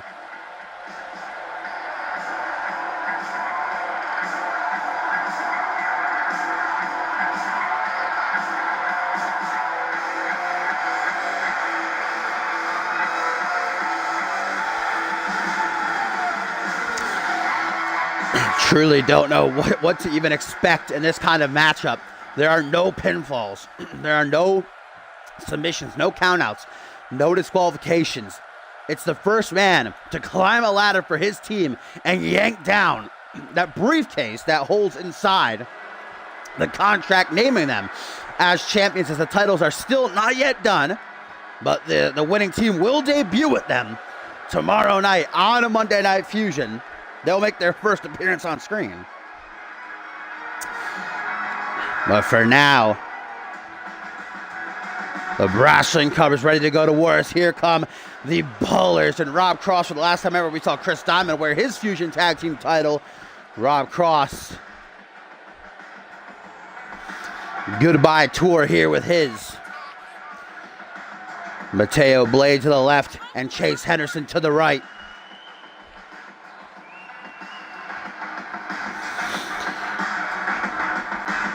This is not the main event. We still have up next the Light Heavyweight Championship on the line. Percy Simmons challenging Jay Davis. That's a sleeper match. I think a lot of people are looking past that one, but I think it's going to be real good. Then we've got Travis King and Bison one-on-one for the first time ever, and the co-main event, and then a fatal four-way elimination match for the Undisputed title. Damian, Ryan Kent, Paul Devine, and of course, champion Hayden.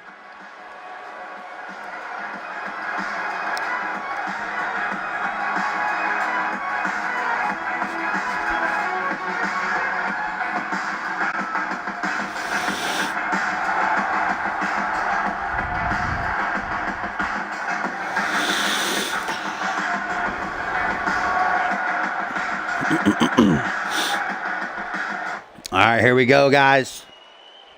6-man tag team ladder match to crown the inaugural Trios Champions. Where's Rob Cross going? Look at that. Mateo Blade immediately saying deuces. He goes to grab himself a ladder while Rob Cross takes out Flashy, the two leaders going head to head. Well, Chris Diamond leads the Ballers Club, but in this situation, in this matchup, I'd say Cross is the general. Meanwhile, Chase Henderson grabs a ladder immediately. Look at, oh no, just gonna throw it in there, I guess. JT Fury manhandling Mateo Blade. Chris Sullivan, of course, with that protective mask covering his face.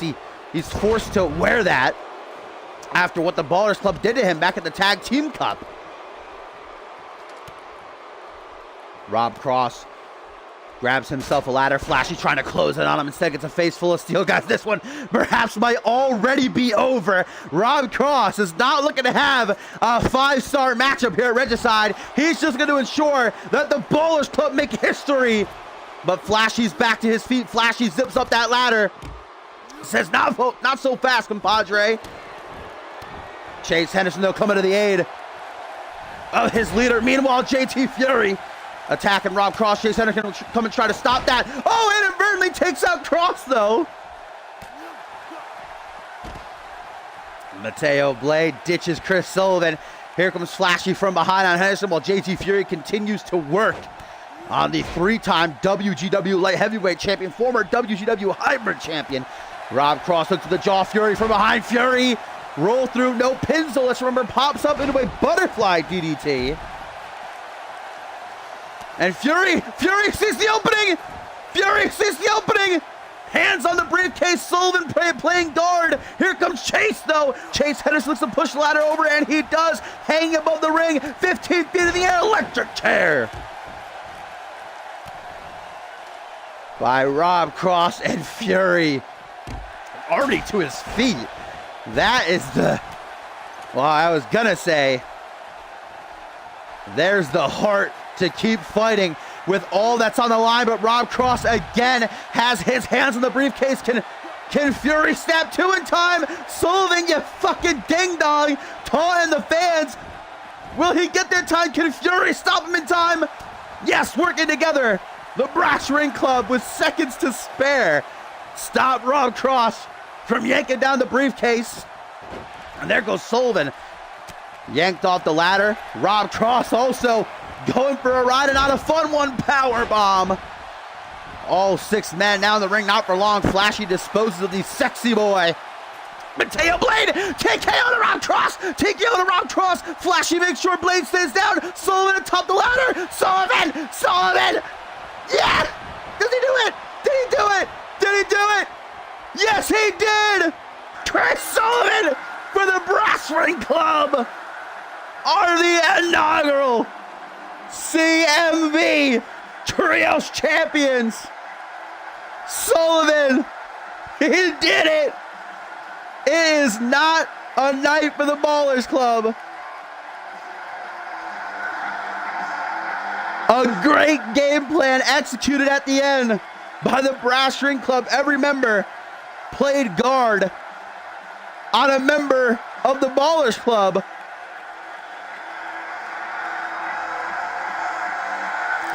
There was the TKO to Cross. Chase Henderson was laid out with the final cut. Flashy made sure Mateo stayed down.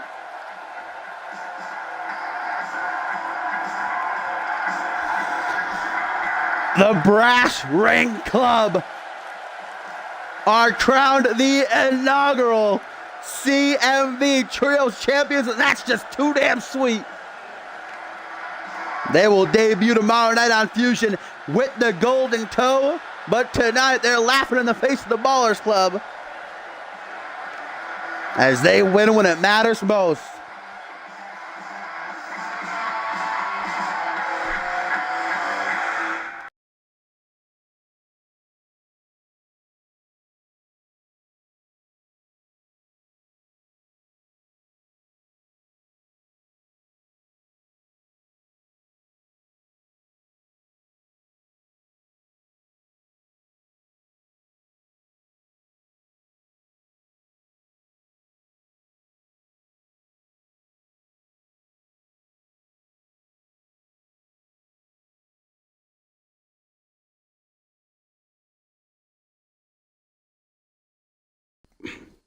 Not a great night if you are a member of the Ballers Club indeed.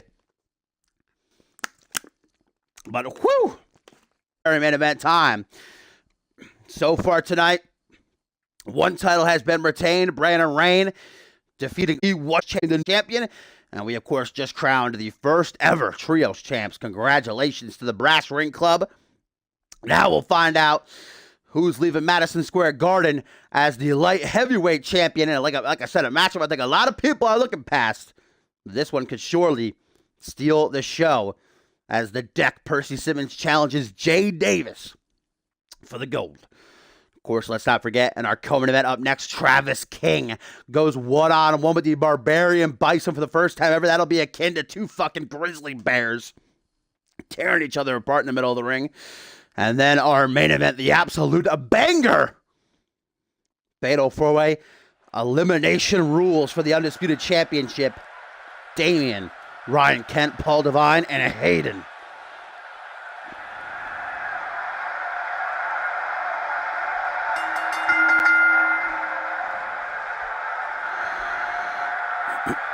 This feud has definitely gotten turned up in intensity this past month.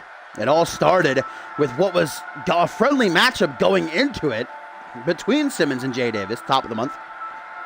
Jay Davis ended up defeating Simmons and under a minute afterwards would attack the Deck, then tweeting out saying he expected it better and was disappointed, while Simmons would show him better the week following, proving that it was just a fluke, that Davis got lucky.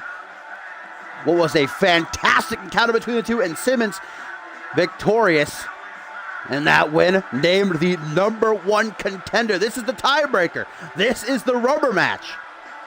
Both of these guys, even playing when it comes to momentum earlier this week on Fusion, they were involved in a triple threat joined by Bryce Canyon, and Canyon ended up winning by actually pinning Jay Davis.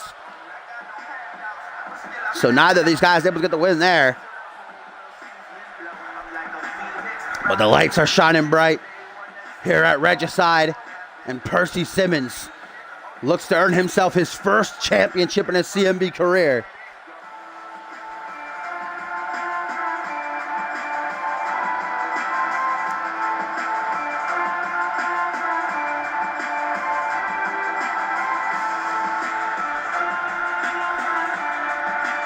Percy Simmons, unpredictable, but you always know you are going to get one hell of a match when he's in that ring. He knows he can defeat Jay Davis, but he also knows he can be beaten by Jay Davis.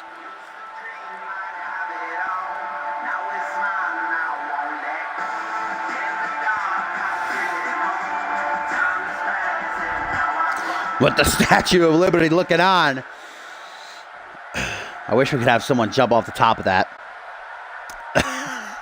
Where's Paul Devine? When Paul Devine loses the main event, he's going to climb up to the top of the Statue of Liberty and jump. But here he comes. The Rebel. The richest man in all of CMV. And the current and two-time CMV light heavyweight champion, Jay Davis. And I've said it before, I'll say it again, the best condition of his career. Return, both these guys. It really is so interesting that this is the matchup we're getting here at Regicide, because these two guys were on a parallel path to perhaps their careers being no more. They were both out of action for 8 weeks with serious injuries, but they fought through the pain. They endured and returned. Jay Davis became light heavyweight champion back at Dark Carnival by defeating Matt Devious.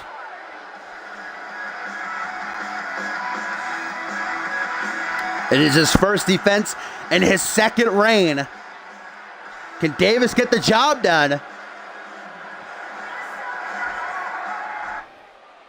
With the potential to steal the show. It is the CMV Light Heavyweight Championship that is on the line.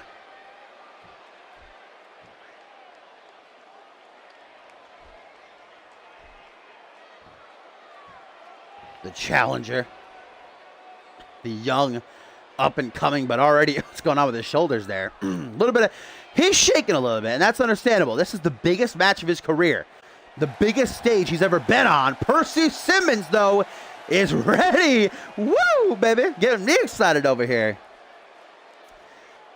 In order to become light heavyweight champion, though, and kickstart his career to the next level, he has got to put down that man, the ever-impressive CMV veteran, Jay Davis by pinfall, by submission. Keep in mind, Davis does have the champion's advantage here. He can retain on a countout or disqualification. Percy Simmons cannot win the title that way. Hands the belt off to Murphy, who shows it to Simmons, nods his head, not even looking at it. His eyes completely focused, the gaze locked on Jay Davis and held up for all to see. Simmons is ready to go. Jay Davis, born ready. The bell rings and let's get it on. Jay Davis out of the gate like a bull being let loose from his pen, but runs right into an Irish whip. Kyron Fireman's carry overhead. 1999 already? Straight from the get-go. Both these guys been in the ring with each other the entire past month. They obviously are beginning to know what the other's packing. Eat defeat early on. That's going to rock Jay Davis. Not too long, though. Punch to the pec and brings Percy into a Northern Light suplex. But that's not all. That is the, oh my God, brain buster. I might not like Jay Davis's attitude a lot of the time, but boy, I can't deny his in-ring ability. That is incredible. A big boy to be a light heavyweight, but just meets the qualifications. Athletic and strong, really a total package. Trained by Hall of Famer Dave Turner. Really can't get better than that. Simmons thought about taking a risk, but decides to go against it for now. As he brings Davis up to his seat, front headlock, European uppercut. That's going to stagger Jay Davis a little bit. High kick, got to watch out for those fucking strikes of Simmons. Now a Shiranui. One of those ones, right? One of those Japanese things. You see Davis goes right out to the apron where he knows that he's safe. Or maybe not. Oh, luring Percy in. Forearm smash. Tries to shake off the cobwebs. Runs right into a strike to the jaw and another Shiranui. Early pin, first of the match, not even a 1 count. Now from behind, and Simmons letting his aggression show. You know, Percy Simmons, like I said, came back from an 8-week career, life-threatening injury, and Jay Davis took, slingshot spear. Jay Davis just took, what's the word I'm looking for? Took liberties with Simmons' body when he attacked him after their original matchup at the top of the month. Could have so easily put Simmons right back on the shelf. Knee up to the chest. Jay Davis has never claimed to be a good guy, though. He always has claimed. He said, I'll do what I got to do to be the very best. If that means breaking bones, if that means ending careers, okay. That was interesting. Oh, but chop blocked, and Davis really does just love dissecting his opponents. Especially going after the legs is always his major point of attack. Now something we don't see all that often anymore. A surfboard stretch. Knee digging into the back, wrenching back on those arms. But Percy Simmons says, I'm not looking to stay around for very long. Hook to the jaw. Now Davis turned around. Jumping neck breaker.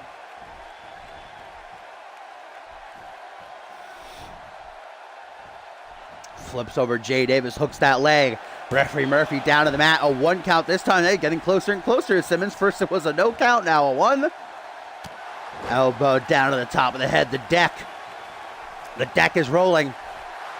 He's just a 3 count away, or a tap out. Removed from becoming light heavyweight champion. These two guys, man. Reversal. They did their homework. They knew what they were getting into here. Oh no, Jay Davis over the shoulders. Percy Simmons near the face, stumbling drunk. Version 1 into the cover. Jay Davis, can he retain his championship? Will it be enough? No. Only the 2 count, and Davis seems to be a bit perplexed about that. But he knows well enough to not waste any time. He can't give Simmons a moment's reprieve. Can't give him even just a few scant seconds to recuperate, lest he lose that light heavyweight championship he loves so much. Kick again to the gut, counter, but counters the counter, the counter. And Zaguri to leg drop bulldog. Yes, Simmons. Ah, look at how smart Davis is. Truly a thinking man's wrestler. Rolls to the outside where he knows he can't be pinned or submitted. He can't lose his title, but he can retain it on the count out.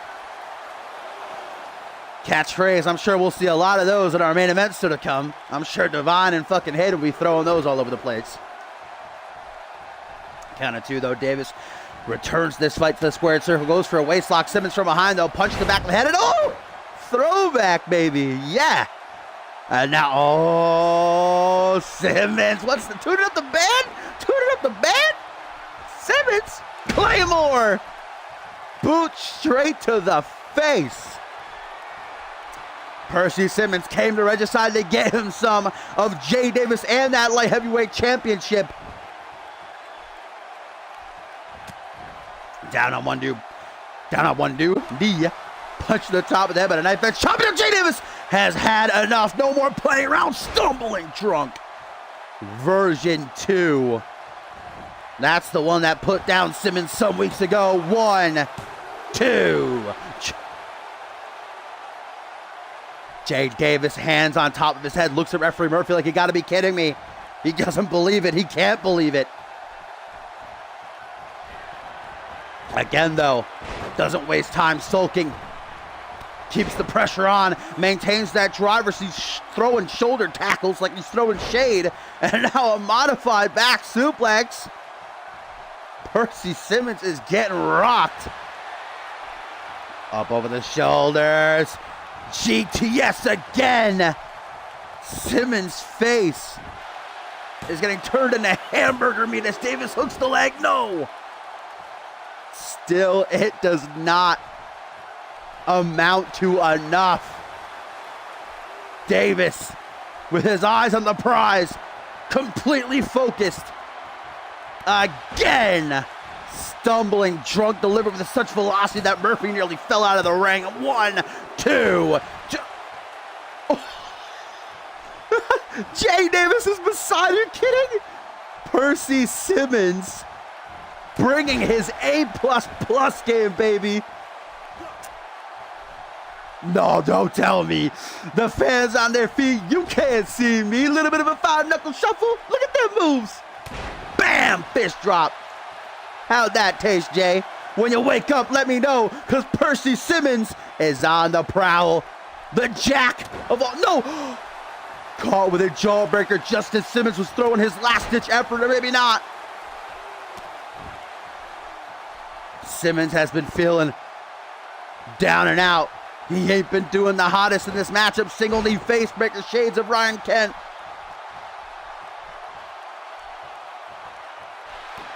Simmons kicks to the midsection. Twist of fate. Twist of fate. Will it be Simmons' fate who is twisted tonight? Will he be crowned the new CMV Rising Star Champion?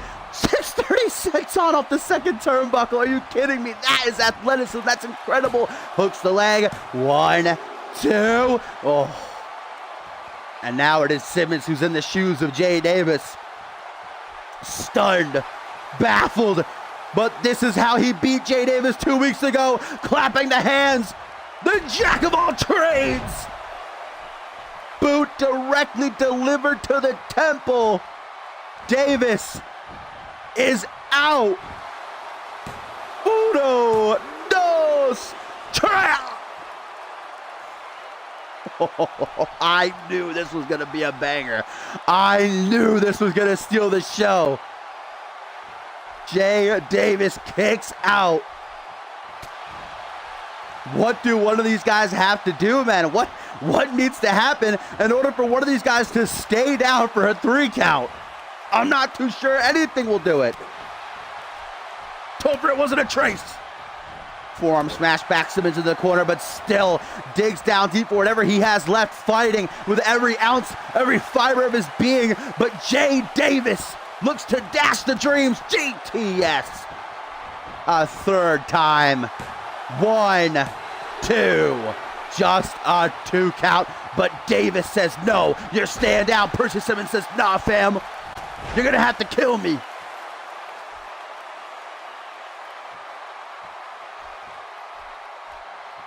Seated position, and what the hell exactly is Simmons cooking up here? He's wasting a lot of time. late into this matchup. Both these guys are so tired. They're sweaty. They're bruised. Absolutely drained, running on fumes. But Simmons with a desperation pin hooks the leg. He hopes, he prays, he says, please, please, but no.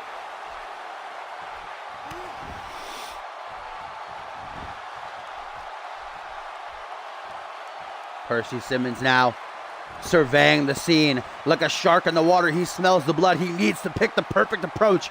How to finally vanquish his prey. Springboard frog splash to the lower spine. Jay Davis is hurting. Percy Simmons knows it. Irish whipper to the corner. Davis, not the place that he wants to be. Goes for a punch to the midsection. Jay Davis forearm smash fully connects. Now a belly to belly. Standing, just throwing Percy overhead like a sack of dirty laundry. Oh no, don't tell me. After a fantastic matchup, Davis looks to soil it, looks to retain by any means necessary. Feet on the rope, Murphy didn't see it, but Simmons kicks out. Simmons not about to lose like some bitch. Not about to get this stolen from him. Knee to the face. Catchphrase again connects. And out of the corner, a second time, tunes up the bands. The fans behind them, they're on their feet here. MSG again. Right on target. 1, 2, no!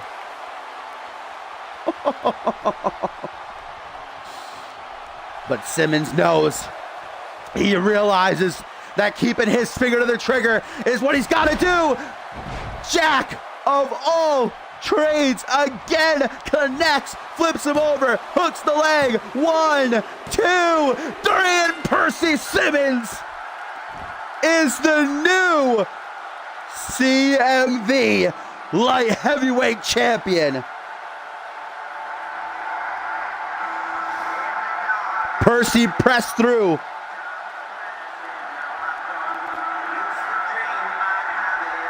Endured all the agony he could and emerged victorious.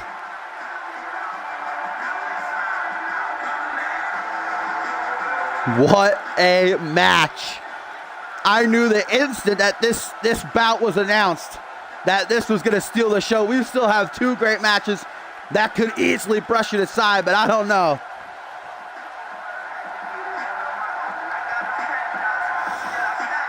The deck gonna be celebrating in New York City tonight. His first CMV championship. But the celebration won't last long. There are a lot of hungry eyes fixated on that championship, including Jay Davis, who has his rightful rematch clause.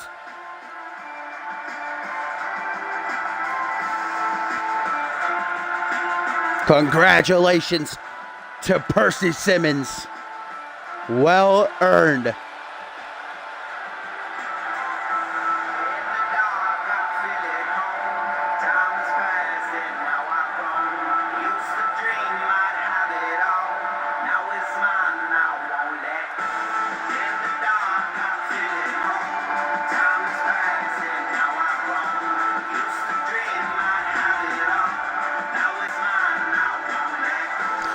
Celebration doesn't end.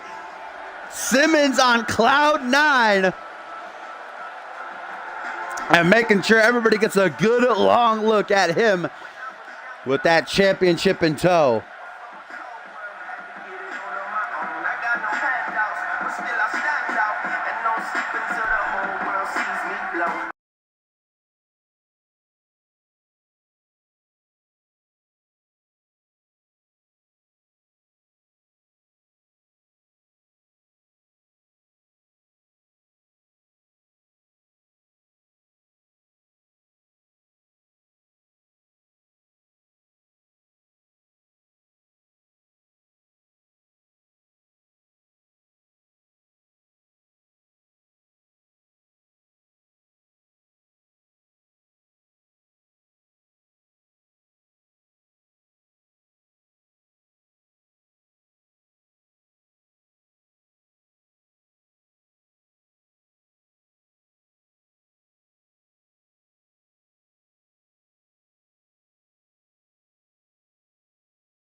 My baby boys.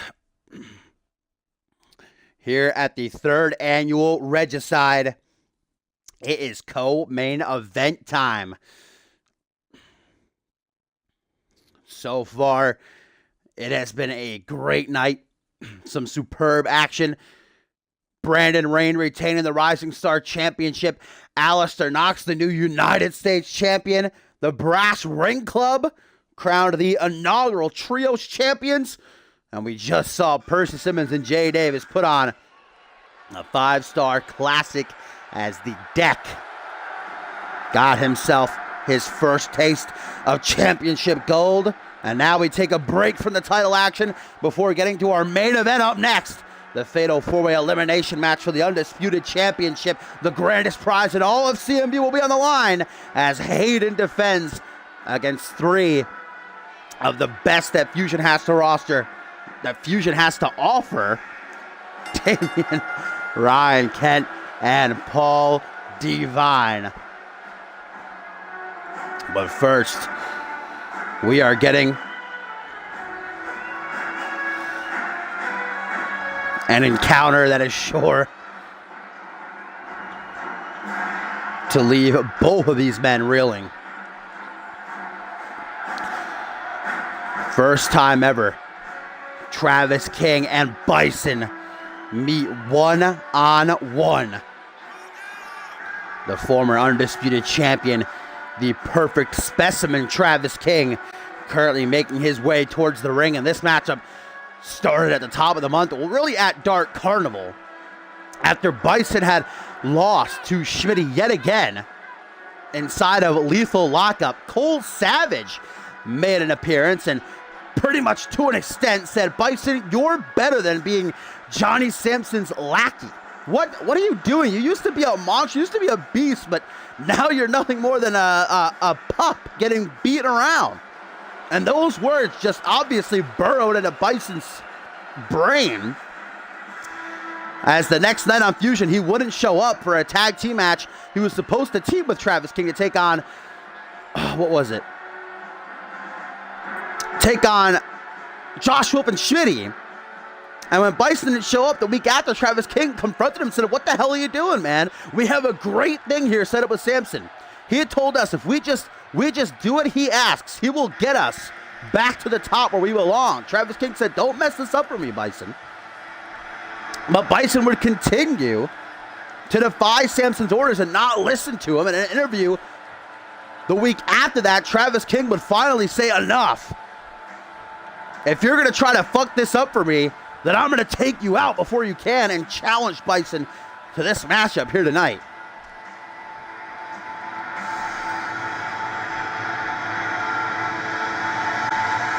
Bison tried to get himself a little bit of an early chunk out of King this past Fusion, but it ended up being a trap. Bison walked right into an ambush by Travis King and his Clique allies, Xander Slate, Randy Borton, and Chris Adams.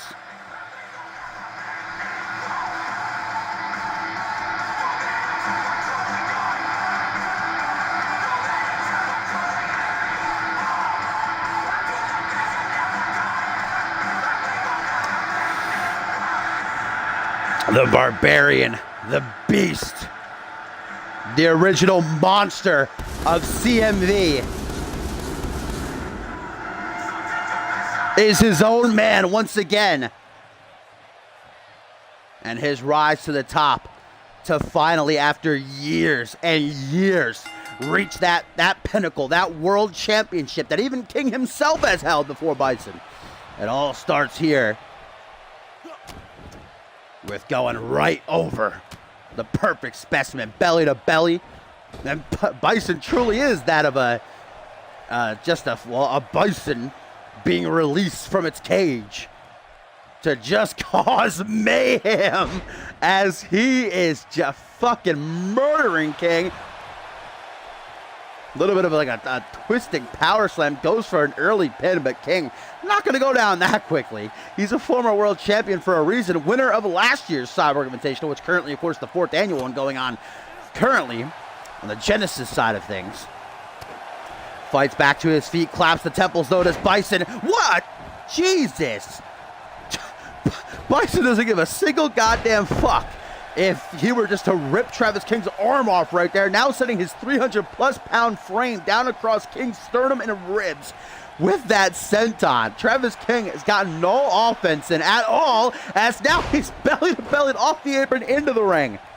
This is the old Bison. This is the beast, the monster, the barbarian. This is what we're missing.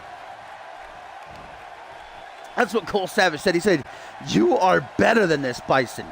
You're a genetic freak. You're not even human, yet you're running around, playing henchman for Johnny Sampson when you should be world champion." Belly to belly now by King, finally getting a little bit of something in there, a little bit of a shot.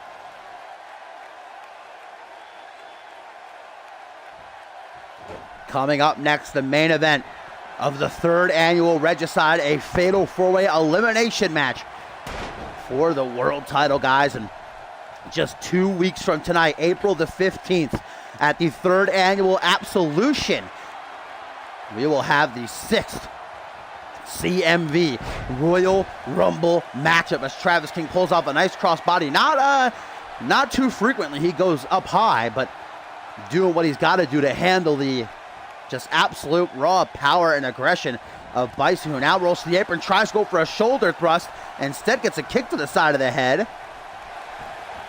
Oh, and it might be a matter of time for King. No! He saw it coming. These two men teamed together. They were allies for months.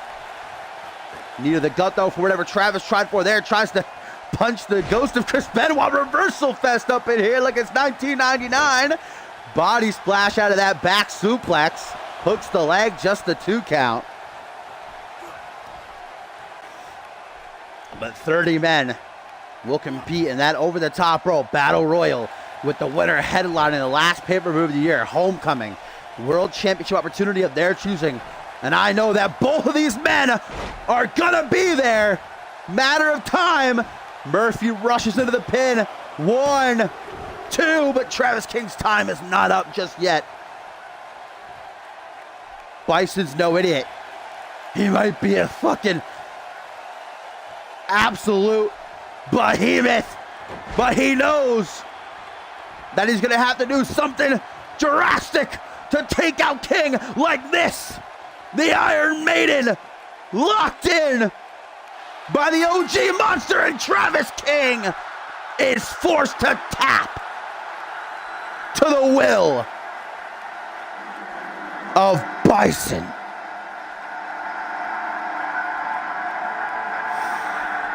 That was a mauling. That was a barnhouse butchering. Travis King got little spurts in here and there, but effectively that was a one-sided thrashing by Bison. And Josh Wolf likes what he saw, tweeting out saying, "Ha ha ha ha." Josh Wolf is always a happy man when he sees a Click member lose.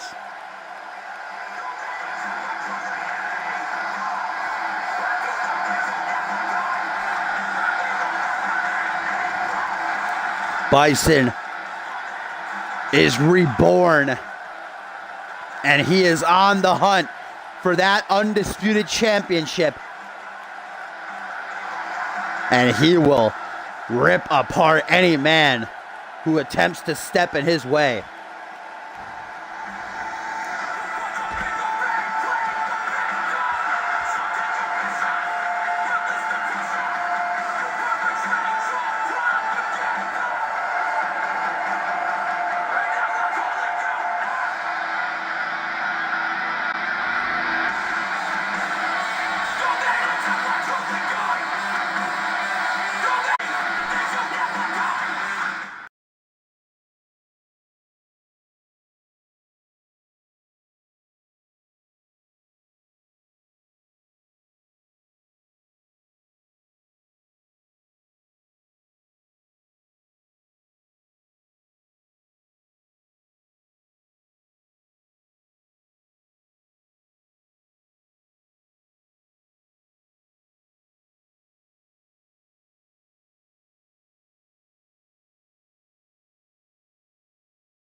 Are you guys ready?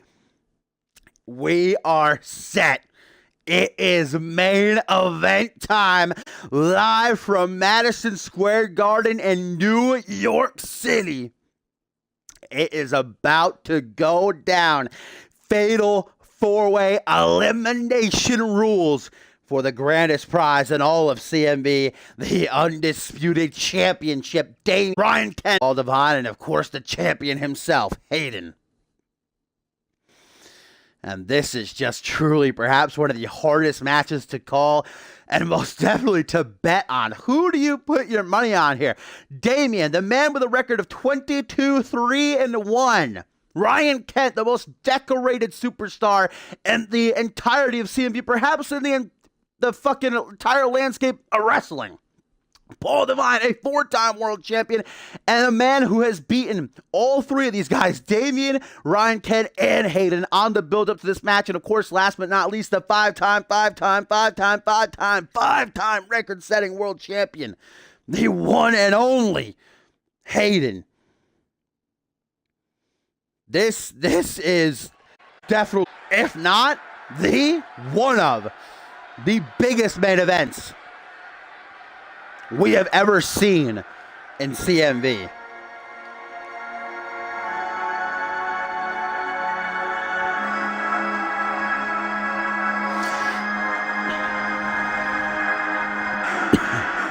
It is every man for himself.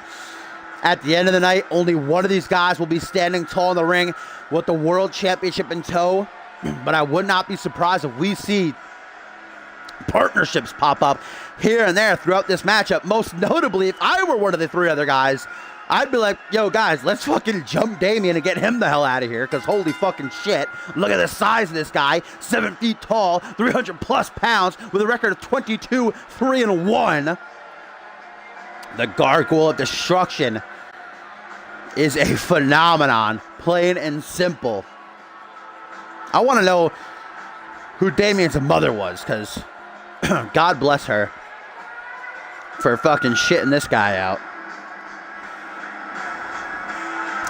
It is elimination. That means that we will have three men either pinned or submitted by the end of this. There are no countouts. There are no disqualifications. Damian, believe it or not, is the dark horse of this lineup. The only man of these four to not have previously held the World Championship. Ryan Kent, remember, is one of only two guys to hold both the Alpha World Championship and Undisputed title, the other being the current Alpha World Champion, Chris Andrews.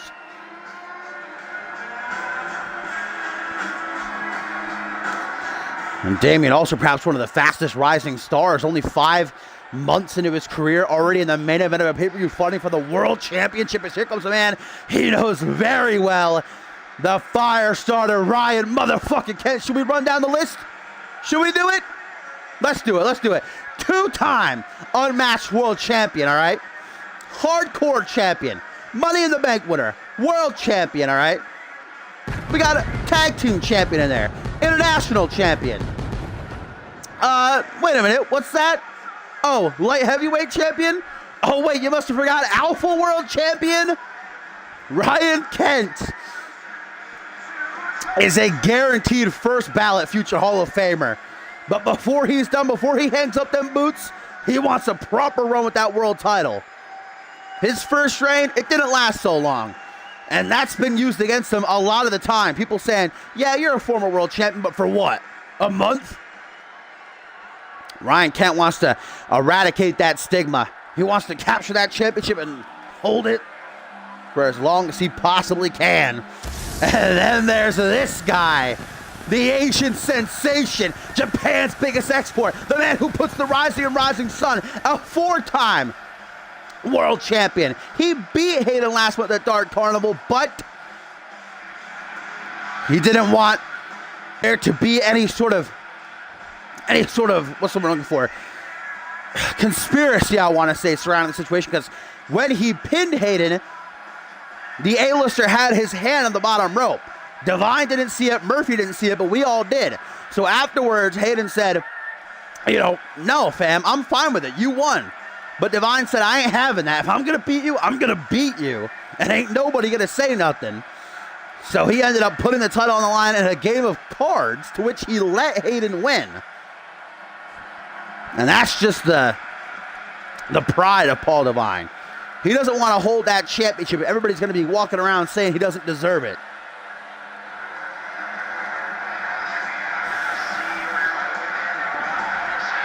Four-time world champion tonight. Could make history, tie Hayden as the two only ever five-time champs.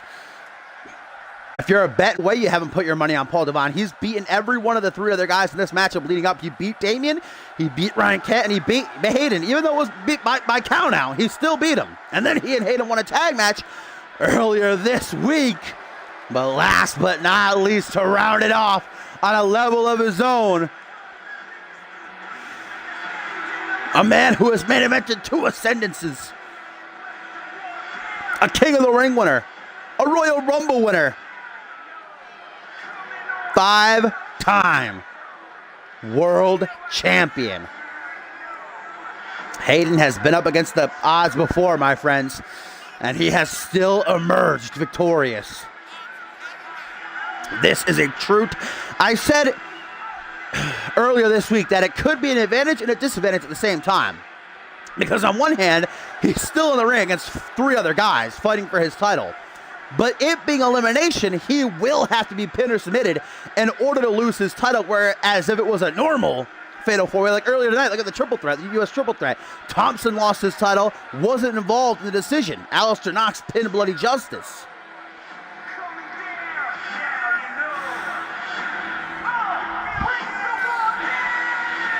Hayden confident, though, that even with the deck stacked against him, he will remain atop the mountain, a place he knows all too well.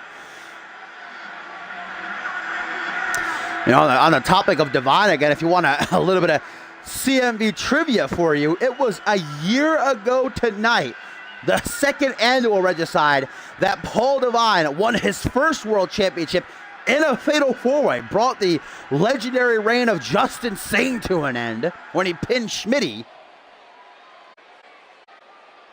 1 year later, and can he do it again?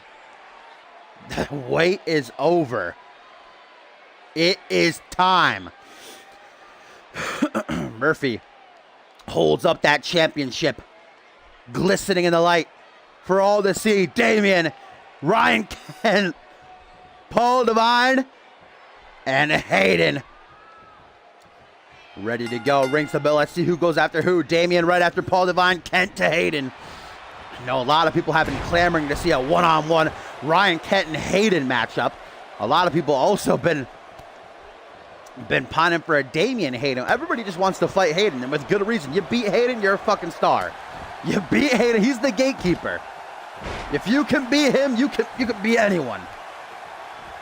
Ryan Kent can't say he's ever beaten Hayden. Neither can Damian. Devine can on multiple occasions throughout his CMV career. Deep scoop slam by Kent to the inside. This isn't false count anywhere, though. We have to remember. So Devine and Damian, they can stay out there a whole night long if they choose to. I guess they're safe out there. They can't be eliminated. But if they themselves want to get an elimination, the fight's got to go back in the ring as Devine head first sends Damian right off of that security wall.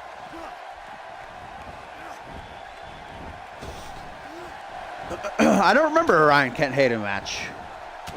When did that happen? I don't recall that. Must have been a couple of seasons ago.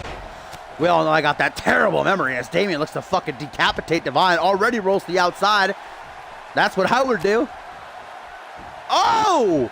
What a forearm smash. Night-night Hayden. And now Dave, look at that. See, I don't want to jump the gun, but I can already tell there might be a bit of an alliance here between Damian and Kent. See, look at that. Kent saving its elimination. He didn't have to do that. Devine back into the fray. Damian goes right after him. You know, Damian would love to eliminate Paul after Devine has pinned him twice this past month. First one-on-one, and then again in that tag match earlier this week. Up to the second turnbuckle. The fire starter flies through the air with a body splash. Oh my God, we did. I'm an idiot. That's just that vintage dashing memory. Yeah, Kent hit him at one-on-one a couple of fucking weeks ago. I'm a ding-dong, you know? Never claimed to be a smart man, though. I'd say people are still clamoring to see a rematch because that matchup was completely dominated by Kent, and then Hayden just got a lucky opening and immediately locked in the Hollywood hold, that crossface of his, which I'm sure we're going to probably see here in this one. To tap out, Kent so perplexed, and that's not all. The fire starter rolls through for a Falcon Arrow. You gotta be joking. And then laughs. And then laughs. That's just Kent. That's vintage Kent right there. Overhand punch by Divine. Now, I wouldn't say a super kick per se, but a side kick will take down the Gargoyle Destruction, who now... Oh, that's a little shades of Hayden right there with that knee. That knee usually follows up the Justice is Served consecutive corner punches.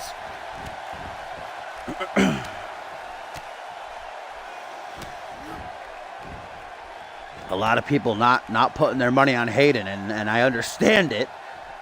As the champion, he has only a 25% chance to retain his title.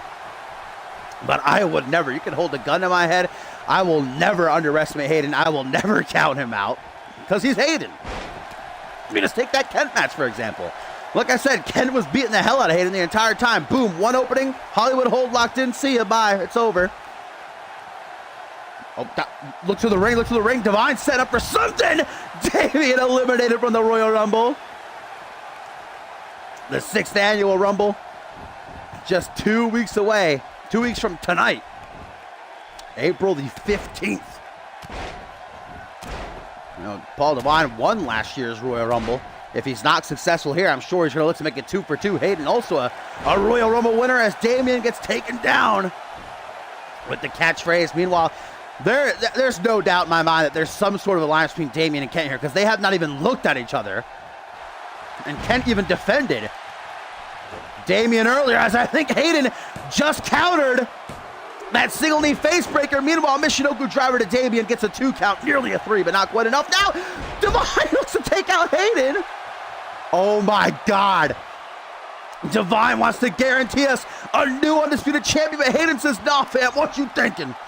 Counters Divine intervention, now crosses the legs. A little bit of a, why does Kent keep breaking submissions up? Both Damien and Divine out on the outside. Ah, there we go. Hayden gonna show us how it's done. That knee directly to the face as the world champion says, come on, bitches, I can do this all day long. Meanwhile, Damien comes in, says a quick prayer to whatever fucking demented deity he is sworn to. Ryan Kent, I think, just inadvertently saved Damien, or perhaps on purpose, from a Hollywood hold, and now gonna take it himself. Ryan Kent just made a big mistake. Ryan Kent trying to get to the ropes, but he taps out. He can't get there in time. Ryan Kent is the first man eliminated by world champion Hayden. He bit the bullet for Damien, tried to get to the ropes. I don't even know if there are rope breaks effective in this matchup. Ryan Kent's undisputed championship dreams dashed for tonight, as he is the first man eliminated, and then there were 3. Hayden now going to town on Paul Divine. Tries for a code breaker. Here comes the Gargoyle Destruction, rejoins the mix. Ryan Kent got to hit the showers. Nice try. Oh, time stamp. But Hayden cuts off the Asian sensation. Into the corner from behind. Elbow to the side of the head, though. Now a kick to the thigh. A side kick right to the head. Charges in. Irish whip to the corner. Damien crawling over to the ropes, trying to use them to get up to a vertical base. Meanwhile, Divine with these nasty knee strikes. Doesn't see Damien coming from behind, though. Oh, right down onto the knee. The lower spine. I heard it crack from over here. And then Hayden getting squashed. His fucking head caved in like a goddamn melon. And the world champion goes all the way up and back down again. A chokeslam from the deepest depths of hell. Damien just beating the hell out of both of these men right now. Paul Devine desperately trying to get to his feet. Roll, inverted virus slam. Devine trying to help out his ex-gen brother. Hayden rolls to the outside. Counters the counter to counter the counter. 25th punch that's knocked off Damien twice this month. No, he just bit him. Damien just bit Devine. He just bit his forehead. Then collapsed. Oh, see ya, bye Devine. Have a nice trip. See ya next fall. I do believe Damien has been busted wide open after that bro kick earlier, the timestamp. Hayden just now getting back up to his feet, guys. Ralph is so excited. Ryan Kent's been eliminated by Hayden. Maybe Damien's next. Jumping lariat, the hops of Hayden there to actually get up to take out Damien. Fireman's carry overhead. Now I see a bit of an alliance forming between X-Gen, between Devine and Kitely. Here goes for another leaping lariat. Damien had it scattered that time. Moves out of the way of a battering ram headbutt. And now Hayden! The strength! Final cut! Final cut! 1, 2, 3. Thanks for coming, Damien! It is down 1-on-1. The finale. Paul Devine, world champion Hayden, one of these two guys is walking out of Madison Square Garden of New York City as world champion. As it began, so it shall end. Damien eliminated by Hayden, as was Kent. You see that?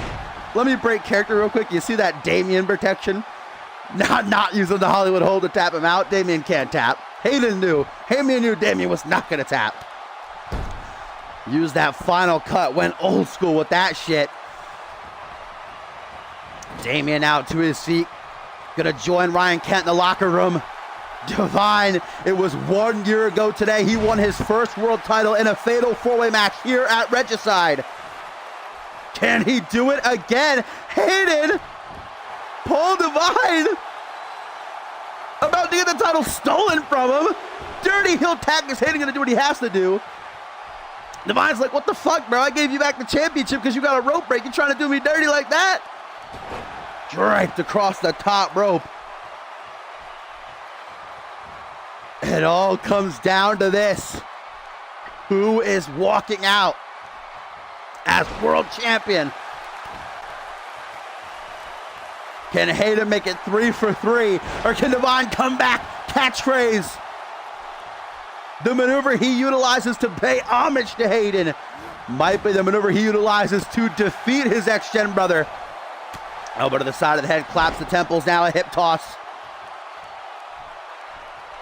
Devine takes a deep breath. He doesn't want to get ahead of himself. He doesn't want to rush things. He has to take it slow. He has to be methodical as he lines up the sight. Hayden to his feet, knowing no idea where he is.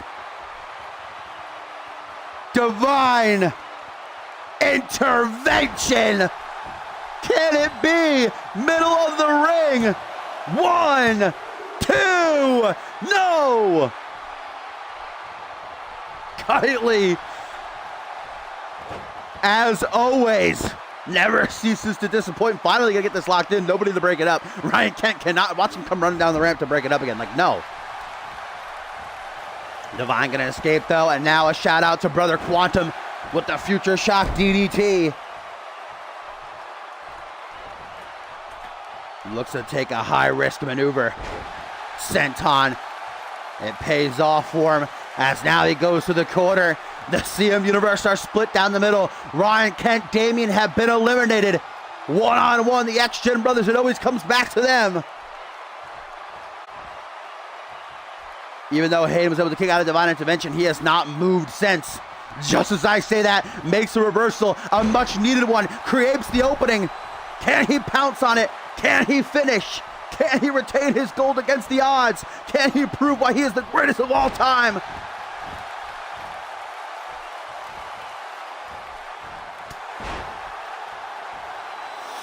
Clothesline, Divine. Not giving in, refusing to. But Devine is just the same. Spinning reverse STO. Pulling out new shit to try and deal with the A-lister. Knee to the side of the head. Knee to the side of the head again. Just trying to trying to incapacitate Kitely at this point. Front flip senton. That might have been the mistake that Hayden needs. Divine slipped up, code breaker! Hayden turns to the fans, says, I know what I'm doing, bitch. I'm always in the game. I'm always in the zone. You know, neither of these men enjoy having to beat the shit out of each other. But with the world title on the line, brotherhood, it's out the window. As Hayden with the Hollywood hold locked in. The ropes are right there. Can Divine make it? Yes, he can. Escapes. Divine escapes the Hollywood hold, but walks right into a hook to the jaw. Now from behind, tries for an inverted suplex. Elbow to the gut, though, and Divine takes him over vertical.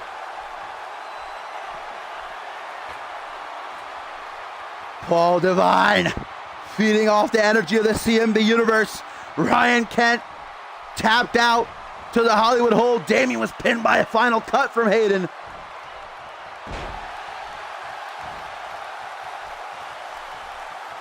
Hayden has kicked out of Divine intervention.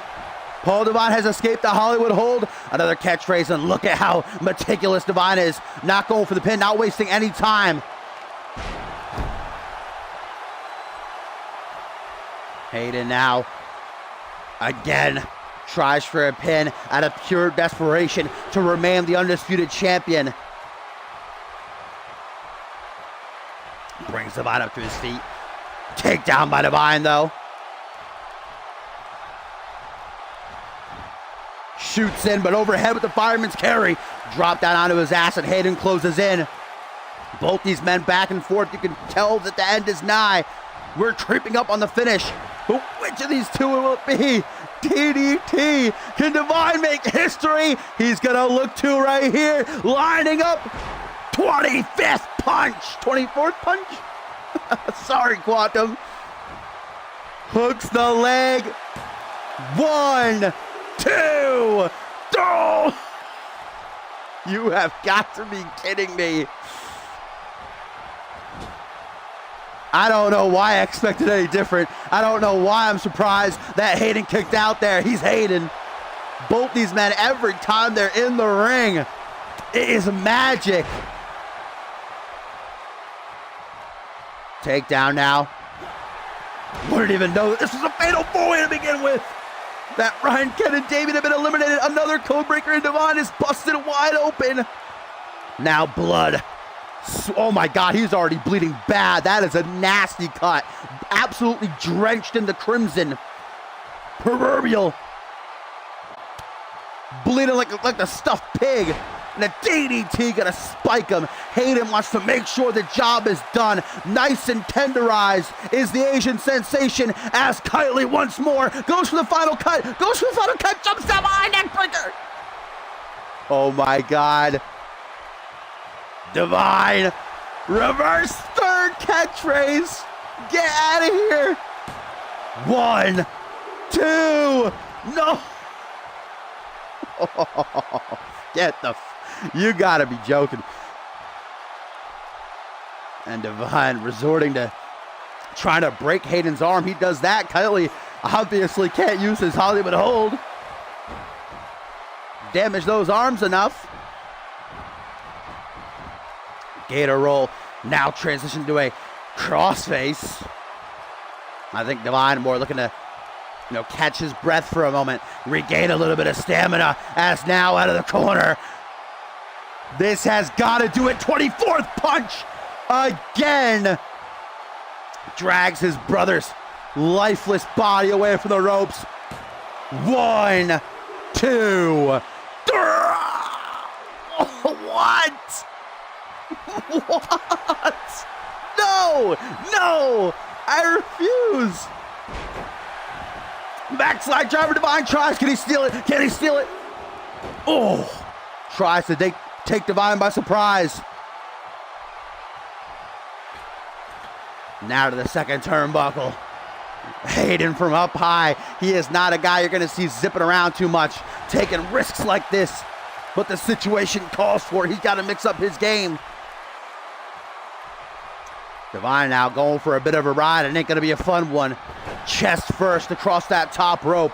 Gonna make it nearly impossible for him to breathe as blood just gushes out of that wound on his forehead. The blood is getting all over Hayden, all over the canvas. This is a war zone. Looks like a Quentin Tarantino movie. Still, there is no quit. And Paul Devine, as Hayden, with little to nothing left, gets busted open himself with a drop kick in the corner.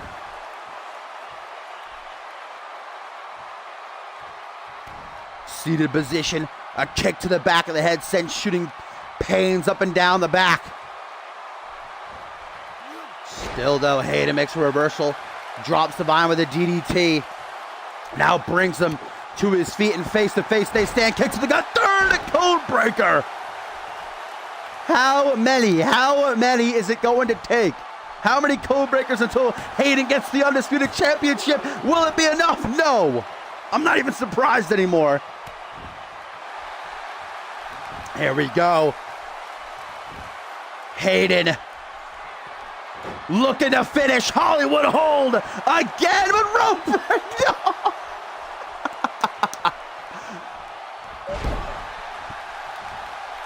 Devine's toes were just under the bottom rope. Referee Murphy forced to break the hold. Holy shit, man. There's simply no words to even describe what we're witnessing. A fourth catchphrase. Scoop slam, but Hayden wants nothing to do with it. Now we know that rope breaks are effective as Hayden, I can hear him just barely over here, says, Devine, please stay down. Please stay down, brother. But Devine will not. He doesn't know how to die.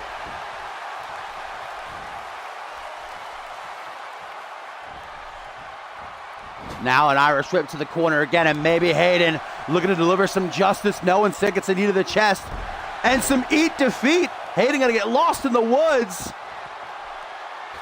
Again, Devine, every time he's in trouble, every time he's thinking about quitting, every time he's starting to feel himself quit, he turns to those fans, he looks out at them and knows that they love him, they're cheering for him. And now, 24th punch, a third time. 1, 2, 3, and Paul Devine is a five-time Undisputed Champion. 1 year ago here at Regicide, he won his first world title. A year later,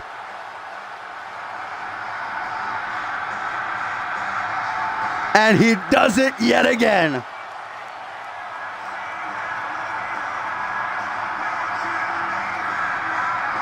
Paul Devine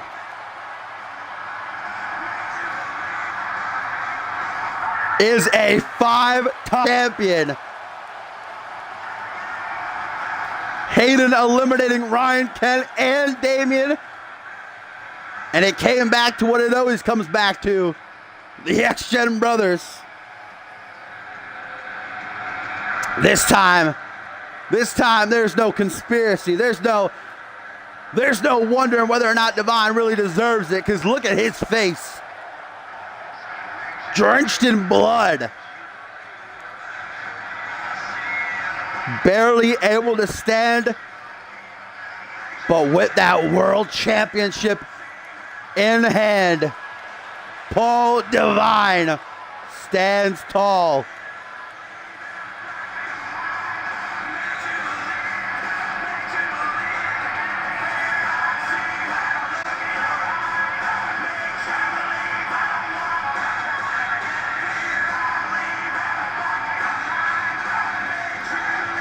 What a way to end the show.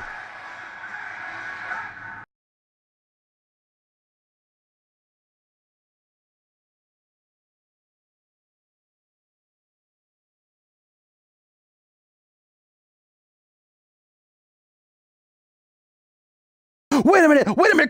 April Fools. Ballers have already had a rough enough night. Diamond's like, not even going to risk it, fam. Whew.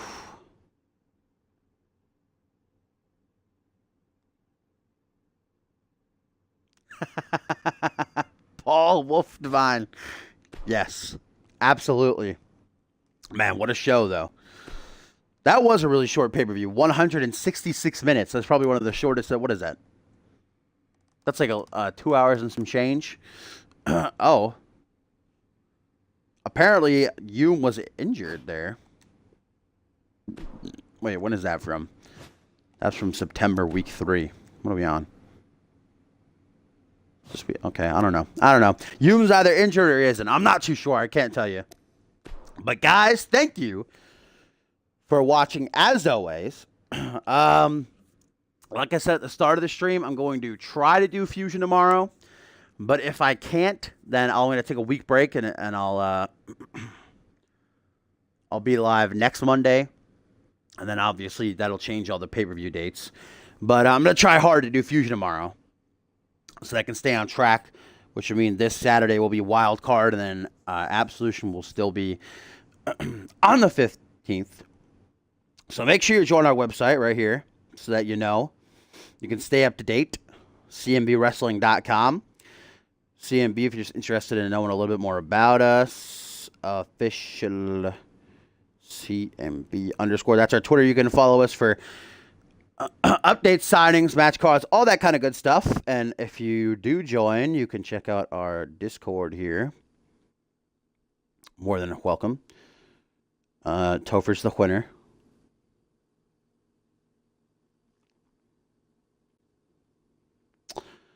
What was I going to say?